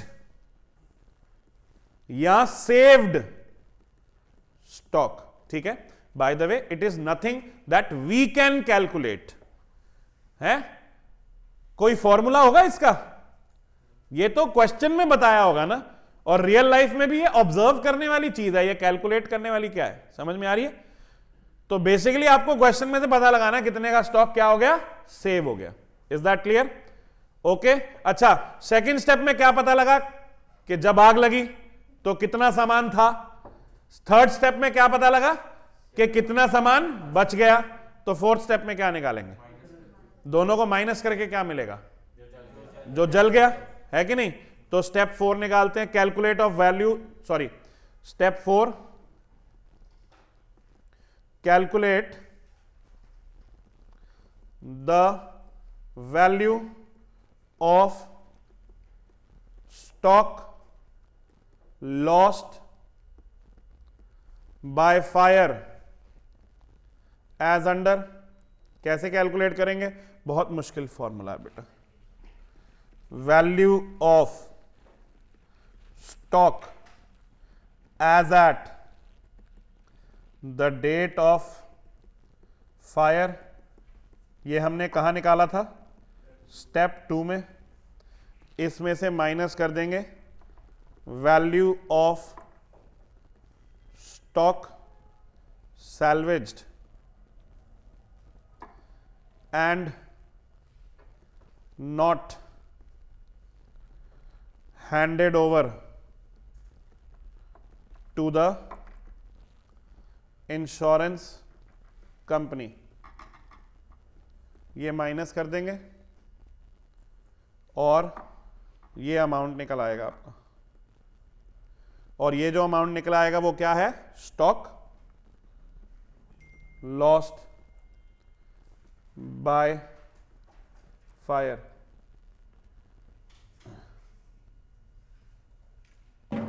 ठीक है, stock lost by fire. Clear है, ये समझ में आती है बात है। अच्छा, अब यहां पे मैं आपको एक एग्जांपल देना चाहता हूं, सुनो। मेरा एक बहुत घनिष्ठ मित्र है, घनिष्ठ समझते हैं, बहुत अच्छा दोस्त है, 10वीं में मेरे साथ पढ़ता था, 10वीं 11वीं 12वीं हमने साथ में पढ़ी है। ऑल्दो 11वीं में उसने साइंस ले ली थी, मैंने कॉमर्स ले ली थी, लेकिन मैथ्स की क्लास हमारी सेम थी। तो अच्छा दोस्त मेरा, बाद में कॉलेज वॉलेज के टाइम पे थोड़ा इधर उधर हो गए, फिर मुश्किल से ही कभी मिलते थे। एक दिन उसका फ़ोन आया, कह रहा भाई मेरी गाड़ी का एक्सीडेंट हो गया, मैं गुड़गांव में ही हूँ। मैंने कहा अच्छा, मैं भाग के आता हूँ भाई, तेरी गाड़ी का एक्सीडेंट हुआ है तो मैं आता हूँ। एयरटेल बिल्डिंग है ना तो हाईवे पे, वहाँ पे एक्सीडेंट हुआ था। वो चला रहा था टाटा इंडिगो, इंडिगो पता है? और उसने ठोक के बना दी थी टाटा इंडिका। अच्छा, उसे कुछ हुआ नहीं, ज्यादा कुछ उसे चोट नहीं लगी। पता नहीं किस चमत्कार से जो आगे का डेक होता है ना, जो गाड़ी का जो स्टीरियो होता है, वो उसके सर के पीछे लगा है। मुझे नहीं समझ में आया कैसे यहां चोट लगी है उसके, और वो कैसे लगी है, किस चीज से लगी है, गाड़ी के डेक से, ये समझ नहीं आया। और जब मैं उसकी गाड़ी देख रहा हूं तो अंदर खाना बिखरा हुआ है, और खाना ऐसे नहीं कि कुछ बर्गर खा रहे हैं, कुछ दाल रोटी दही बिखरी हुई है। मेरे को समझ नहीं आया, मैंने कहा ये हो क्या रहा है। दिन का समय है, तू पी के तो नहीं चला रहा था, मैं समझता हूं, ये हुआ क्या। तो कह रहा यार खाना खा रहा था। मैंने कहा मतलब ये गाड़ी चलाते हुए 3 कोर्स मील करना जरूरी था, और ये एक्सीडेंट हुआ कैसे। कह रहा है वो खाना खा रहा था, दही नीचे गिर गई, उठा रहा था। मैंने कहा क्या कर रहा था भाई तू। और फिर आगे देखा एकदम से बस आ गई, मैंने यहां साइड में मारी तो हाईवे और जो स्लिप रोड होती है जो उसके बीच में वो उन्होंने नाली सी डिवाइडर सा बना रखा ना, तो उसमें ठोक के पलटा के भाई साहब उधर ले गए। तो वो कह रहे हमें डिवाइडर में गैप की जरूरत नहीं है, हम गाड़ी ऐसे ही ले जाएंगे। तो गाड़ी 2-3 टर्न खा के बिल्कुल डिक्की, और मतलब आगे से भी ना गाड़ी बिल्कुल ऐसे हो रखी थी, मतलब इंडिका बन गई। आप समझो ना, इंडिगो को इंडिका बना दिया उसने, हैवी ड्राइवर। अच्छा, तो हम गए वहां पे, हमने उसका हालचाल पूछा, उसको अस्पताल ले गए एक बारी चेकअप वेकअप कराने के, भैया कहीं अंदर से कोई टूटा फूटा ना हो। फिर उसके बाद उनकी गाड़ी को क्रेन से उठवा के उनके घर के बिल्कुल सामने सजा के रखवा दिया, दिल्ली में नारायणा में उनका घर। फिर उसके बाद इंश्योरेंस कंपनी वालों को कॉल किया गया कि भैया हमारी गाड़ी तो है जी टोटल हो गई है। इंश्योरेंस वाले कहते हैं हम आके देखते हैं। आके देखें तो आके देखते हैं और कहते हैं सर इसको ठीक मत ही कराओ, ठीक है, जितनी इंश्योर्ड वैल्यू है हम आपको दे देंगे। अब यहां समझना जरा, मजाक की बात नहीं है, सुनना है। तो उन्होंने क्या बोला, जितनी इंश्योर्ड वैल्यू है हम आपको दे देंगे। ये बात समझ में आई। इस कबाड़ का बताओ क्या करना है। डू यू थिंक दैट कबाड़ होल्ड सम वैल्यू? मतलब जो सामान नष्ट हो जाता है उसकी भी कुछ वैल्यू रहती है, बिल्कुल रहती है ना। वो 30-40 हजार की बिक जाएगी वो गाड़ी, लोहा उसमें इतना है कि नहीं। अच्छा, तो आप इसे बेचोगे, कंपनी वालों ने बोला साफ, देखो मान लो मैं एक फिगर एग्जांपल ले रहा हूं, मुझे फिगर तो याद नहीं है। कंपनी वालों ने बोला 3 लाख की इंश्योरेंस है आपकी, ठीक है, हम आपको अब 3 लाख रुपए देते हैं। अगर आप इसे बेचोगे तो जितने रुपए आपको मिलेंगे वो माइनस करके हम आपको दे देंगे। मतलब 3 लाख की इंश्योरेंस है, मान लो आपने कबाड़ बेच के 30,000 कमाए, तो फिर इंश्योरेंस कंपनी वाले आपको कितने देंगे, 270। और अगर आप कहते हो नहीं आप ही ले जाओ तो हम पूरे 3 आपको दे देंगे। बात समझ में आ रही है। अब इसमें समझने वाली बात क्या है कि अगर कोई स्टॉक सैल्वेज हुआ है और हमने उसे उठा के इंश्योरेंस वालों को दे दिया तो हमें उसके पैसे इंश्योरेंस वाले देंगे। समझ में आ रही है। हमें इंश्योरेंस वाले कौन से सैल्वेज स्टॉक के पैसे नहीं देंगे, जो हमने उन्हें हैंडओवर नहीं किया है। समझ में आ रही है कि नहीं। तो यहां पे मैंने क्या लिखा, value of stock salvage and not handed over to the insurance company. ये बात समझ में आ रही है कि नहीं, क्लियर है। तो वो सैल्वेज वाला स्टॉक माइनस करूंगा और क्या निकल के आएगा, स्टॉक लॉस्ट बाय फायर। अब सुनना, पता लग गया कि कितने का नुकसान हुआ है। क्या इंश्योरेंस कंपनी उतने का क्लेम दे देगी? दे देगी? सर देखना पड़ेगा कि जो आपने इंश्योरेंस करवाई है वो अंडर इंश्योरेंस है या ओवर इंश्योरेंस है। समझ में आ रही है कि नहीं? तो यहां पे देखेंगे जरा ध्यान से, step 5,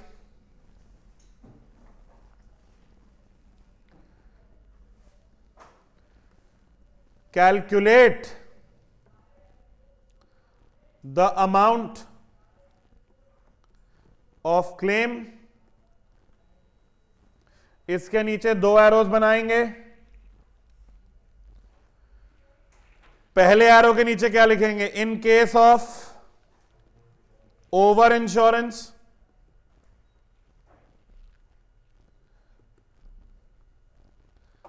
in case of under insurance.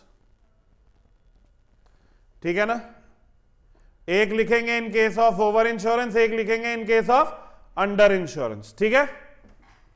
Okay, अच्छा, इन केस ऑफ ओवर इंश्योरेंस क्या होगा? कोई दिक्कत ही नहीं है यार, आपने तो फालतू इंश्योरेंस करा रखी है। तो यहां पे लिखेंगे admissible claim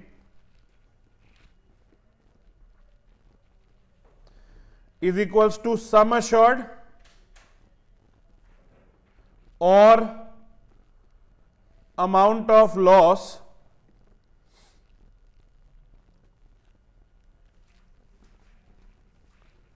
whichever is less।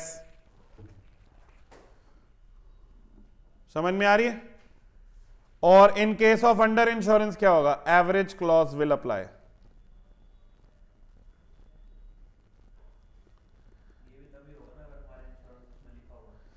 देखो एक बात मैं आपको और बताता हूं, रियल लाइफ में कोई इंश्योरेंस कंपनी इतनी पागल नहीं है कि एवरेज क्लॉज नहीं डालेगी। ठीक है? कोई ऐसी इंश्योरेंस कंपनी नहीं है जो एवरेज क्लॉज नहीं डालेगी। अब बात करते हैं बुकिश लाइफ की। क्वेश्चन में क्या होगा, क्वेश्चन में लिखा है कि एवरेज क्लॉज नहीं है तो आप मानेंगे नहीं है। क्वेश्चन में लिखा है एवरेज क्लॉज है तो आप मानेंगे है। क्वेश्चन में कुछ नहीं लिखा आप मानेंगे है। आप अजम्पशन क्या मानेंगे, है। कभी भी बेटा आपने कोई भी अजम्पशन लेनी हो, आप वो अजम्पशन लेंगे जो आपकी नॉलेज का प्रदर्शन करे, काम बढ़ाए। समझ में आ रही है? काम कम करने वाली अजम्पशन नहीं लेनी है, क्योंकि काम कम करने वाली अजम्पशन पे आप शाणपत्ती दिखाते हो। इंस्टीट्यूट को यह नहीं देखना कि आप कितने शाणे हो, इंस्टीट्यूट को यह देखना कि आपको कितनी नॉलेज है। समझ में आ रही है? तुम्हें लगता है, एक बात बताओ, average clause is an important point है ना? तो एक क्वेश्चन में कुछ नहीं लिखा, एक अजम्पशन लेने पे आप यह दिखा सकते हो कि इंपॉर्टेंट पॉइंट जो उस चैप्टर में मैंने पढ़ा है वो उसका यूज ही नहीं है, और एक अजम्पशन है कि वो जो इंपॉर्टेंट पॉइंट मैंने पढ़ा है उस चैप्टर में उसका यूज है, मैं शो कर सकता हूं। तो कौन सी अजम्पशन लेनी है, जिसमें शो हो। तो आपने क्या अज्यूम करना है, nothing is mention the insurance policy contains average clause. Is that clear? और एवरेज क्लॉज में आपको पता है एडमिसिबल क्लेम का फॉर्मूला क्या होता है। Admissible claim is equals to net loss multiplied by sum insured divided by insurable amount. आपको पता है ना इंश्योरेबल अमाउंट क्या है लॉस ऑफ स्टॉक पॉलिसी में, value of stock as on the date of fire. समझ में आ रहा है? क्लियर है? तो यहां पे मेरा थ्योरी का पार्ट ओवर होता है लॉस ऑफ स्टॉक पॉलिसी का। तो एक काम करते हैं, इंस्टीट्यूट की आपकी जो पुस्तक है, स्टडी मटेरियल है, वो निकालता हूं मैं यहां पे। ठीक है, मैंने क्लास से पहले ही खोल रखी थी यहां पे। ये देखो, ये आपका चैप्टर है, चैप्टर नंबर 10 है। ठीक है, जैसे कि मैंने आपसे कहा अकाउंट्स में चैप्टर्स में आपस में इंटरलिंक इतना नहीं है, कुछ चैप्टर्स में है। जैसे एक चैप्टर आएगा ब्रांच अकाउंटिंग। हाँ जी, कौन कौन फर्स्ट ईयर में ब्रांच पढ़ के आया हुआ है? पढ़ा हुआ है ब्रांच? आपने भी याद है? थोड़ा थोड़ा। हाँ, तो ब्रांच में आपको पढ़ाऊंगा काफी अच्छे से। Branch is a big topic, ठीक है ना। लेकिन ब्रांच कर लोगे तो डिपार्टमेंटल लिंक्ड है, साथ में समझ में आएगा। तो मैं आपको डिपार्टमेंटल तभी कराऊंगा जब मैं ब्रांच कराऊंगा, ठीक है। अच्छा, ब्रांच कराते समय ब्रांच दो तरह की होती है, एक होती है इनलैंड ब्रांचेस यानी डोमेस्टिक, और एक होती है फॉरेन ब्रांचेस। फॉरेन ब्रांच कराने से पहले मैं AS11 कराऊंगा, AS11 effects of changes in foreign exchange. तो ये लिंक्ड है थोड़ा बहुता, वो मुझे पता है, वो मैं आपको उसी हिसाब से कराऊंगा, ठीक है। वो मेरे दिमाग में पूरा आपका स्टडी प्लान होता है, डोंट वरी, ठीक है। लेकिन अभी आज हमने कहां से शुरुआत करी है? Chapter number 10। नाम क्या चैप्टर का? Insurance claim. समझ में आ रहा है इंश्योरेंस क्लेम? कोई दिक्कत तो नहीं लग रही बेटा? चलिए, अब इसके अंदर हम सबसे पहले क्या देखते हैं कि इलस्ट्रेशन हमारे लिए करने के लिए है क्या कोई? तो इलस्ट्रेशन नंबर 1 देखते हैं सबसे पहले। ये रहा इलस्ट्रेशन नंबर 1। थोड़ा जूम कर दूं बेटा? हाँ, दिख रहा है? इलस्ट्रेशन नंबर 1 कह रहे from the following information ascertain the value of stock as on 31st March 2002। अच्छा, वो कह रहे आग वाग छोड़ो यार, आग नहीं लगी। मुझे ये बताओ कि 31 मार्च 2002 को स्टॉक कितने का था? क्या हमने ऐसा कुछ पढ़ा? क्या हम किसी पर्टिकुलर डेट तक का स्टॉक निकाल सकते हैं? क्या करेंगे? पहले जीपी रेशो आइडेंटिफाई करेंगे और फिर क्या बना देंगे? Memorandum trading account. यही तो करते हैं। आग लगने के टाइम पे भी तो यही कर रहे थे ना। इंस्टीट्यूट आपकी प्रैक्टिस करवा रहा है, कह रहा है बताओ 31 मार्च 2002 को स्टॉक कितना था? स्टॉक एज ऑन 1 अप्रैल 2001 कितना लिखा है? 28,500। परचेजेस कितनी लिखी है? 1,52,500। मैन्युफैक्चरिंग एक्सपेंसेस कौन से होते हैं? डायरेक्ट होते हैं, 30,000। फिर नीचे देखिए सेलिंग एक्सपेंसेस 12,100। इनका कोई यूज है? ट्रेडिंग अकाउंट में सेलिंग एक्सपेंसेस आते हैं? नहीं। Administration expenses, financial expenses, direct नहीं है ना ये। अच्छा, सेल्स। अच्छा, आपको मैंने बार बार स्टेप्स लिखवाते हुए नॉर्मल एबनॉर्मल चिल्लाया कि नहीं चिल्लाया कि एबनॉर्मल वाले आइटम हटाने, है ना? ये बताया है ना। अब पढ़ते हैं, कह रहे at the time of valuing stock as on 31 March 2001, यानी पिछले साल के एंड में जो स्टॉक वैल्यू कर रहे थे, पिछले साल का क्लोजिंग स्टॉक, इस साल का ओपनिंग स्टॉक, यानी ये कौन से स्टॉक की बात हो रही है? ये 28,500 वाले की। ये बात समझ में आ रही है? हां जी। At the time of valuing stock as on 31 March 2001 a sum of 3,500 was written off on a particular item which was originally purchased for 10,000 rupees। समझ में आ रही है? क्या कहना चाह रहा है लेखक? लेखक क्या कहना चाह रहा है? बताएं आशी, बताओ। जो हमने 10,000 की ली थी उसको 3,500 में राइट ऑफ करा, मतलब लॉस हुआ है। बेटा एक मेरी बात ना ध्यान से सुनो, तुमसे ना बड़ी उम्मीदें हैं, ठीक है? गलत तो नहीं लगा रहा ना? हाँ, तुमसे नहीं है, निराश ना हो। अच्छा सुनो, हमने 10,000 का एक आइटम खरीदा था, उस आइटम को 3,500 रुपए से कम कर दिया, यानी अब वो आइटम स्टॉक में कितने का है? 6,500 का। समझ में आ रही है आशी बेटा कि आपने 10,000 के आइटम पे कितने रुपए राइट ऑफ कर दिए? 3,500। समझ में आ रही है? एक बात बताओ, 10 का आइटम 6.5 में ले आए, क्या नॉर्मल है या एब नॉर्मल है? एब नॉर्मल है ना, ठीक है ना। अच्छा, अब आगे बढ़ते हैं। And was sold during the year for 9,000। ये बात समझ में आ रही है? आगे पढ़ते हैं। अब इस लाइन का मतलब आप वॉलंटरली मेरे को बता सकते हैं, आप में से कोई भी व्यक्ति लास्ट फुल स्टॉप के बाद जो लाइन लिखी है पढ़ो और मुझे बताओ वॉलंटरली। वॉलंटरली कैसे बताते हैं? हाथ खड़ा करते हैं फिर बताते हैं, ठीक है ना। मैं सिलेक्ट करूंगा कि कौन बच्चा बताना चाह रहा है। हाँ, सुषमा कह रही मैं बताऊंगी। हाँ सुषमा बेटा, सुषमा नाम है ना आपका? बताओ बेटा, आपका मन कर रहा है, मुझे पता है, मेरे को आवाज आ गई। लास्ट लाइन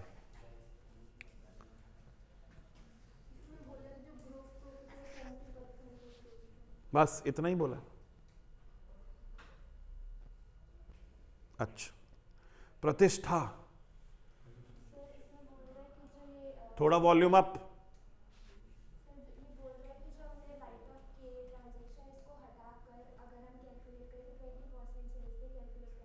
शाबाश, इन्होंने जो, बैठ जाओ, मैंने ऐसे कहा था उठने के लिए नहीं, वॉल्यूम ऊपर करने के लिए। मेरे को जब भी जवाब दो आराम से बैठ के दो, ठीक है? मैं क्लास में एंटर भी मारता हूं, कोई ऐसे खड़े होकर गुड मॉर्निंग सर करने की जरूरत नहीं है, ठीक है ना? हाँ, आप सब मेरे दोस्त हैं यार बेटा, मैं तुम्हारी उम्र का ही तो हूं, जवान बेटा। वजन की बात कर रहा हूं मैं यहां पे, वेट पे नहीं जाना बेटा। हाँ, अरे I am also as much. कितने साल के हो तुम? मैं 18 प्लस हूं, 18 plus something.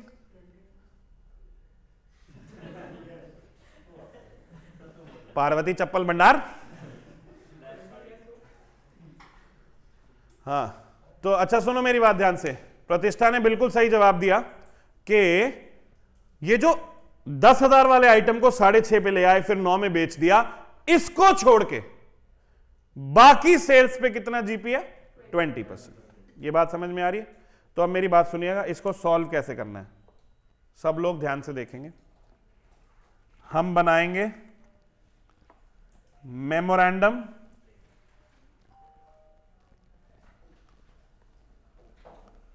Trading account to opening stock. कितना है? 28,500। इसमें से 6,500 हटा देंगे। सर क्यों हटा देंगे? एबनॉर्मल आइटम चाहिए ही नहीं। सर 6,500 क्यों हटाया? क्योंकि उसमें बता रखा है कि जब हमने पिछले साल वैल्यू किया था उस स्टॉक को, तो हमने उसमें से 3,500 राइट ऑफ कर दिए थे। तो यानी वो टोटल कितना पड़ा हुआ था हमारे पास? 6.5। तो हमने उसको यहां से हटा दिया, तो यहां पे क्या आ गया? 23,000। 22। अच्छा सॉरी,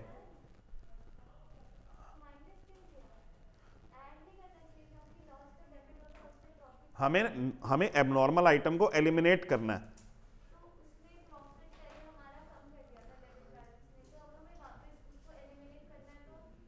हम उस आइटम को हटा ही देंगे। हम उसे सेल्स में कैसे एलिमिनेट करेंगे? अब आप बताओ। सेल में नहीं कर पाएंगे ना, क्योंकि हमें पता ही नहीं हमें कितने पे बेचना चाहिए था, ठीक है ना? अच्छा, ओपनिंग स्टॉक यहां पे कर दिया। 2 परचेजेस कितने की है? 152 500। फिर 2 मैन्युफैक्चरिंग एक्सपेंसेस कितने हैं? 30,000।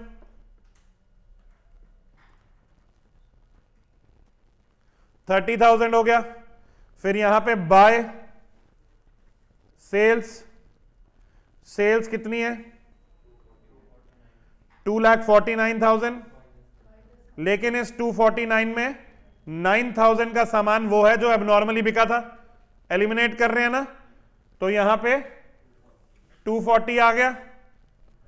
तो यहां पे 2 ग्रॉस प्रॉफिट कितना?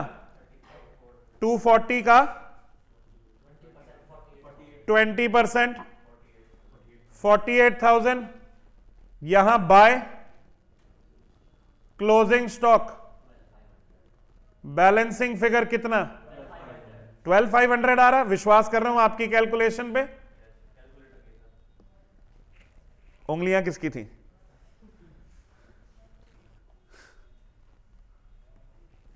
ये क्लियर है? समझ में आ गया? अच्छा, यही अगर क्वेश्चन लॉस ऑफ स्टॉक का होता तो उसमें यह भी बताया होता कि इस दिन कितने सामान बच गया है और कितने की इंश्योरेंस करवा रखी है, तो हम क्लेम भी निकाल लेते। ठीक है? क्या यह क्वेश्चन क्लियर हुआ सबको? आर्यन क्लियर है? सोनाली इधर? हाँ जी, प्रतिष्ठा जी समझ में आ गया? हाँ जी मैम।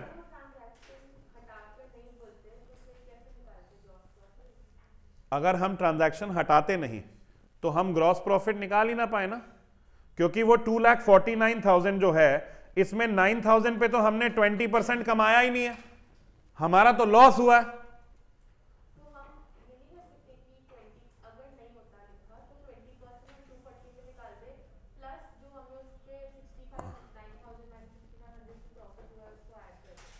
3,500 का, हाँ 2,500 का, 25 हाँ तो वो भी कर सकते हो, करना क्यों है वैसे, मतलब अगर लिखा नहीं हो तो फिर यही करेंगे ना, अगर बारीक में ट्रांजैक्शन देखो मेरी बात समझो, जीपी जब भी आपको दिया होगा वो नॉर्मली मानना है, समझ में आ रही है? अगर बारिंग द ट्रांजैक्शन ना भी दे रखा हो, क्योंकि हमने स्टेप 1 में भी अजम्पशन नहीं थी कि जब हम जीपी कैलकुलेट करेंगे तो हम भी कौन सा करेंगे, नॉर्मली करेंगे ना, ठीक है ना, क्लियर है? चलिए आगे बढ़ते हैं, आपके इंस्टीट्यूट की पुस्तक में ही आगे देखते हैं। पहले इसका सवाल का जवाब 12,500 है। इन्होंने 2 मेथड कर रखे हैं, एक बारी स्टेटमेंट और एक बारी ट्रेडिंग अकाउंट अप्रोच। हम ट्रेडिंग अकाउंट अप्रोच ही लगा रहे हैं, थोड़ा समझ में ज्यादा आता है उसमें। इलस्ट्रेशन नंबर 2 पढ़ेंगे अब हम, इलस्ट्रेशन नंबर 2, ठीक है, सब लोग मेरे साथ पढ़ें। Mister A prepares accounts on 30th September each year. ये लो, ये अलग ही बात आ गई, ना फाइनेंशियल ईयर ना कैलेंडर ईयर, मेरी मर्जी, मां बिजनेस मां रूल्स, ठीक है ना। हम तो 30th September को क्लोज करेंगे, तो यानी इनका ईयर जो है वो कहां से कहां तक है, 1 अक्टूबर से लेकर 30th September तक है, ठीक है। But on 31st December 2001 fire destroyed the greater part of his stock. समझ में आ रही है? Following information was collected from his book. Stock as on 1 October 2001, यानी साल की शुरुआत में 29,700। Purchases from 1 October 2001 to 31st December 2001, यानी साल की शुरुआत से आग लगने की डेट तक की परचेजेस दे रखी है। वेजेस डायरेक्ट एक्सपेंस होता है, फ्रॉम 1 October 2001 से लेकर 31st December 2001, 31st December is the date of fire, clear है ना। तो साल की शुरुआत से लेकर आग लगने की डेट तक वेजेस दे रखी है, सेल्स दे रखी है साल की शुरुआत से आग लगने की डेट तक, रेट ऑफ ग्रॉस प्रॉफिट दे रखा है 33.33% on cost. If it is 1/3 of cost, it is 1/4 of sales. ये बात समझ में आती है ना? 1/3 ऑफ कॉस्ट है तो 1/4 ऑफ सेल्स होगा। नहीं समझ में आ रहा, एक्स लगा के पता लगा लेना अपने आप, ठीक है। अब देखो, stock to the value of 3,000 was salvaged. कितने का सामान बचा लिया हमने? 3,000 का। तो फिर insurance policy was for 25,000 and claim was subject to average clause. सबसे पहले ये भी देखना है ना कि आपने ओवर इंश्योरेंस कराई है या अंडर इंश्योरेंस कराई है। एडिशनल इंफॉर्मेशन कह रहे हैं stock at the beginning was calculated at 10% less than cost. वो जो स्टॉक हमने लिखा हुआ है वो 10% कम है कॉस्ट से, तो हम क्या करेंगे? बढ़ा देंगे। क्यों करा हुआ है कम? क्या रीजन है? नहीं करना चाहिए, नॉर्मल रखो ना चीजें, तो हम बढ़ा देंगे। फिर a plant was installed by firm's own worker, he was paid ₹500 which was included in wages. बेटा, इंस्टॉलेशन एक्सपेंसेस एसेट की कॉस्ट में ऐड होने चाहिए या अलग से एक्सपेंस बुक होने चाहिए? एसेट की कॉस्ट में ऐड होने चाहिए। चिचा ने क्या कर रखा है? वेजेस में इंक्लूड कर रखा है। रेक्टिफिकेशन करनी पड़ेगी हमें, वो जो वेजेस का अमाउंट दे रखा है वो गलत दे रखा है, उसे ठीक करना पड़ेगा। फिर कह रहे हैं purchases include the purchase of plant for 5,000। अरे यार पागल अकाउंटेंट है यार, ये प्लांट परचेज किया और उसको किस में डाल दिया? परचेजेस में। परचेजेस में डालना होता है उसको, वो तो अलग एसेट बुक होता है, फिर हमें ठीक करना पड़ेगा, ठीक है। अच्छा, you are required to calculate the claim of loss of stock. ये बात समझ में आ रही है? अच्छा, मेरे स्टूडेंट्स बड़े ध्यान से सुनेंगे कि सबसे पहला स्टेप क्या होता है? Calculate GP. जीपी गिवन है, कितना गिवन है? 33% ऑन कॉस्ट यानी 25% ऑन सेल्स। स्टेप 2 क्या होता है? Calculate the value of stock as at the date of fire by preparing a memorandum trading account. आइए बनाते हैं। रॉबिन एक काम कर, थोड़ा और उधर लेट जा, आराम से रिलैक्स कर बेटा। मैं तकिया भी मंगवा देता हूं, ठंड तो नहीं लग रही? थोड़ा कंबल वंबल नहीं, चिलैक्स बेटा, नालायक। क्वेश्चन नंबर 2,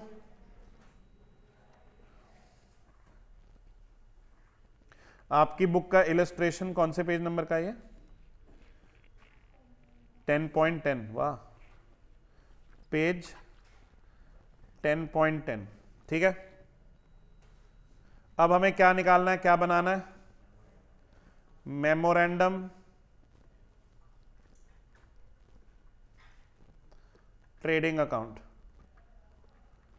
सबसे पहले 2 opening stock.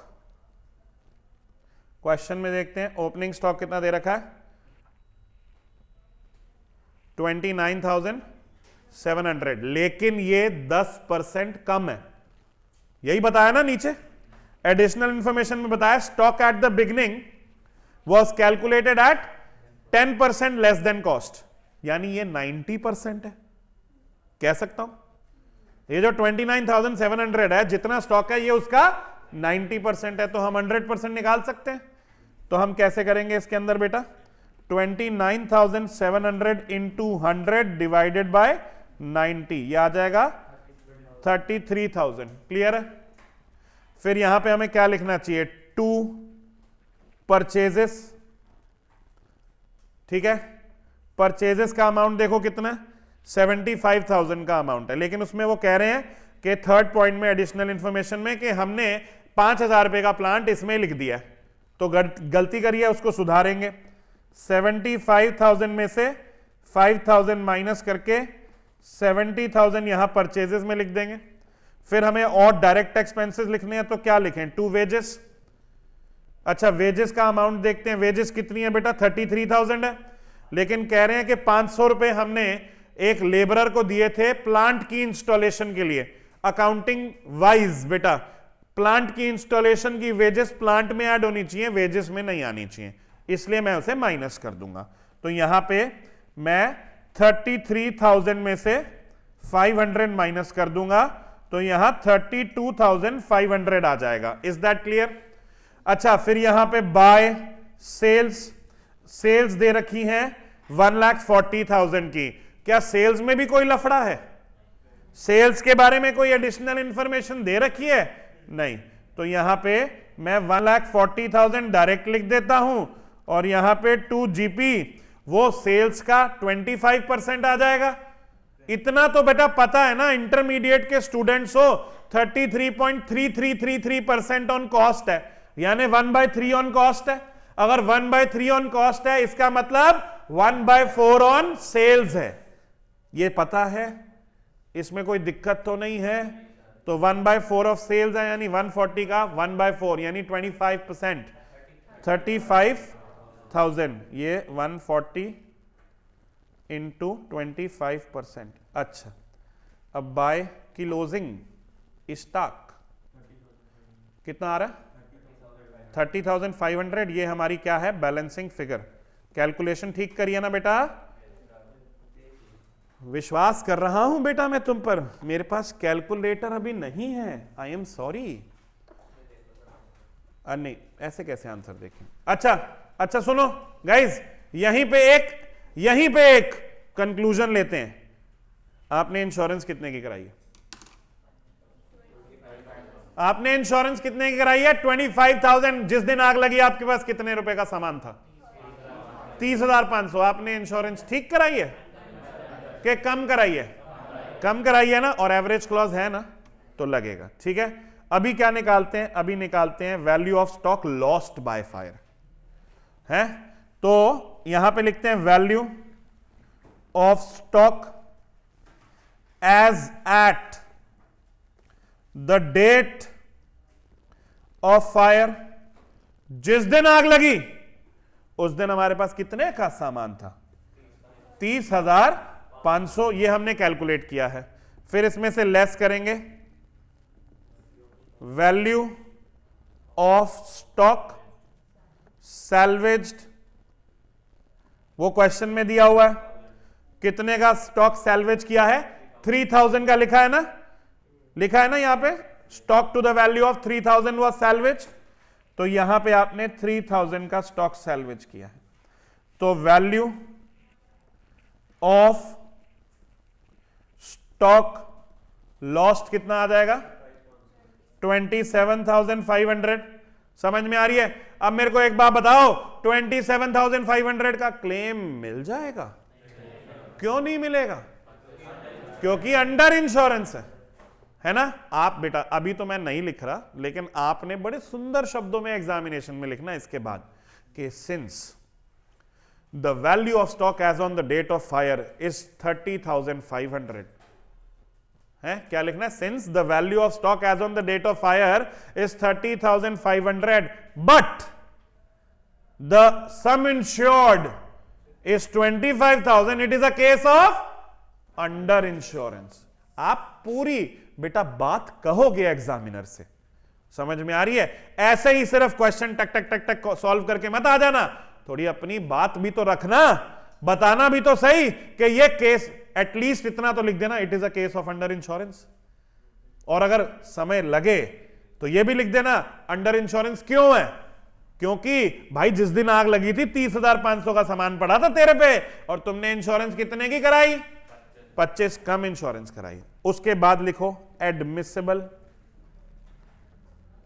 Claim is equals to net loss multiplied by sum insured divided by insurable amount. कितना आ गया? 22541। अप्रोक्सीमेशन ठीक करिए, डेसिमल में क्या आ रहा था? 225.98 आ रहा था, तो ठीक है। 22540.98 आ रहा था, तो ठीक है। क्लियर है? 22541। अब हमें इंश्योरेंस कंपनी कितने पैसे देगी? 22,541, जबकि मेरा लॉस 27,500 रुपए का है। मेरा लॉस इतना है, लेकिन इंश्योरेंस कंपनी मुझे इतने पैसे देगी नहीं, क्योंकि मैंने अंडर इंश्योरेंस कराई है। अच्छा सुनो गाइस, क्वेश्चन में लिखा होता है एवरेज क्लॉज नहीं है, तो कितने रुपए मिलते हैं? 25। लॉस तो 27,500 का था, मैं मानता हूं, लेकिन सम इंश्योर्ड कितना था? 25 ना। तो फिर आपको तो मैंने बताया, अगर एवरेज क्लॉज नहीं है, अगर ओवर इंश्योरेंस है, तो फिर कितना रुपया मिलता है? अमाउंट ऑफ सम इंश्योर्ड और amount of loss whichever is less. Answer check करें जरा, देखो आंसर यही है, 22,541 रुपए। ये बात समझ में आ रही है? अच्छा एक बात मुझे बताओ, ईमानदारी से बताओ, सबको पता है ना कि इंटरनेट से ये कैसे निकालते हैं? नोट्स निकाल सकते हो सब लोग कि नहीं आईसीआई की वेबसाइट से? तो बेटा उसके बाद अब आपने क्या करना है, मैं देख लेता हूं इसमें कुछ उल्टी सीधी हरकत तो नहीं है।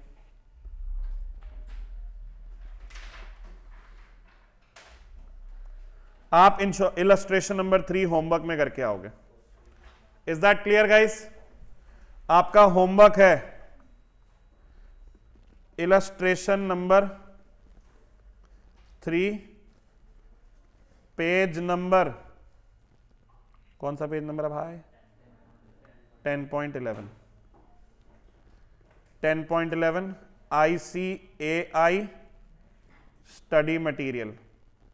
ठीक है, अगर किसी को नहीं पता है कहां से मिलता है, आप ICAI.org पे लॉगिन करेंगे, उसके बाद स्टूडेंट्स, उसके बाद BOS नॉलेज पोर्टल, उसके बाद बेटा कौन से लेवल पे आ गए हो? इंटरमीडिएट। उसके बाद बेटा पेपर नंबर 1 अकाउंटिंग, और उसके बाद स्टडी मटेरियल आप करोगे, फिर उसमें चैप्टर नंबर 10 ढूंढ के आप ये निकाल सकते हो। ठीक है, क्लियर है? आज की क्लास में समझ में आया बेटा जो हमने पढ़ा? कैसा लग रहा है ये चैप्टर? आसान लग रहा है? बेटा अपने दिल पे हाथ रखो और अपने आप से सवाल पूछो, क्या जिंदगी इतनी ही आसान है? इस चैप्टर में है। ठीक है, चलो ठीक है बेटा, थैंक यू।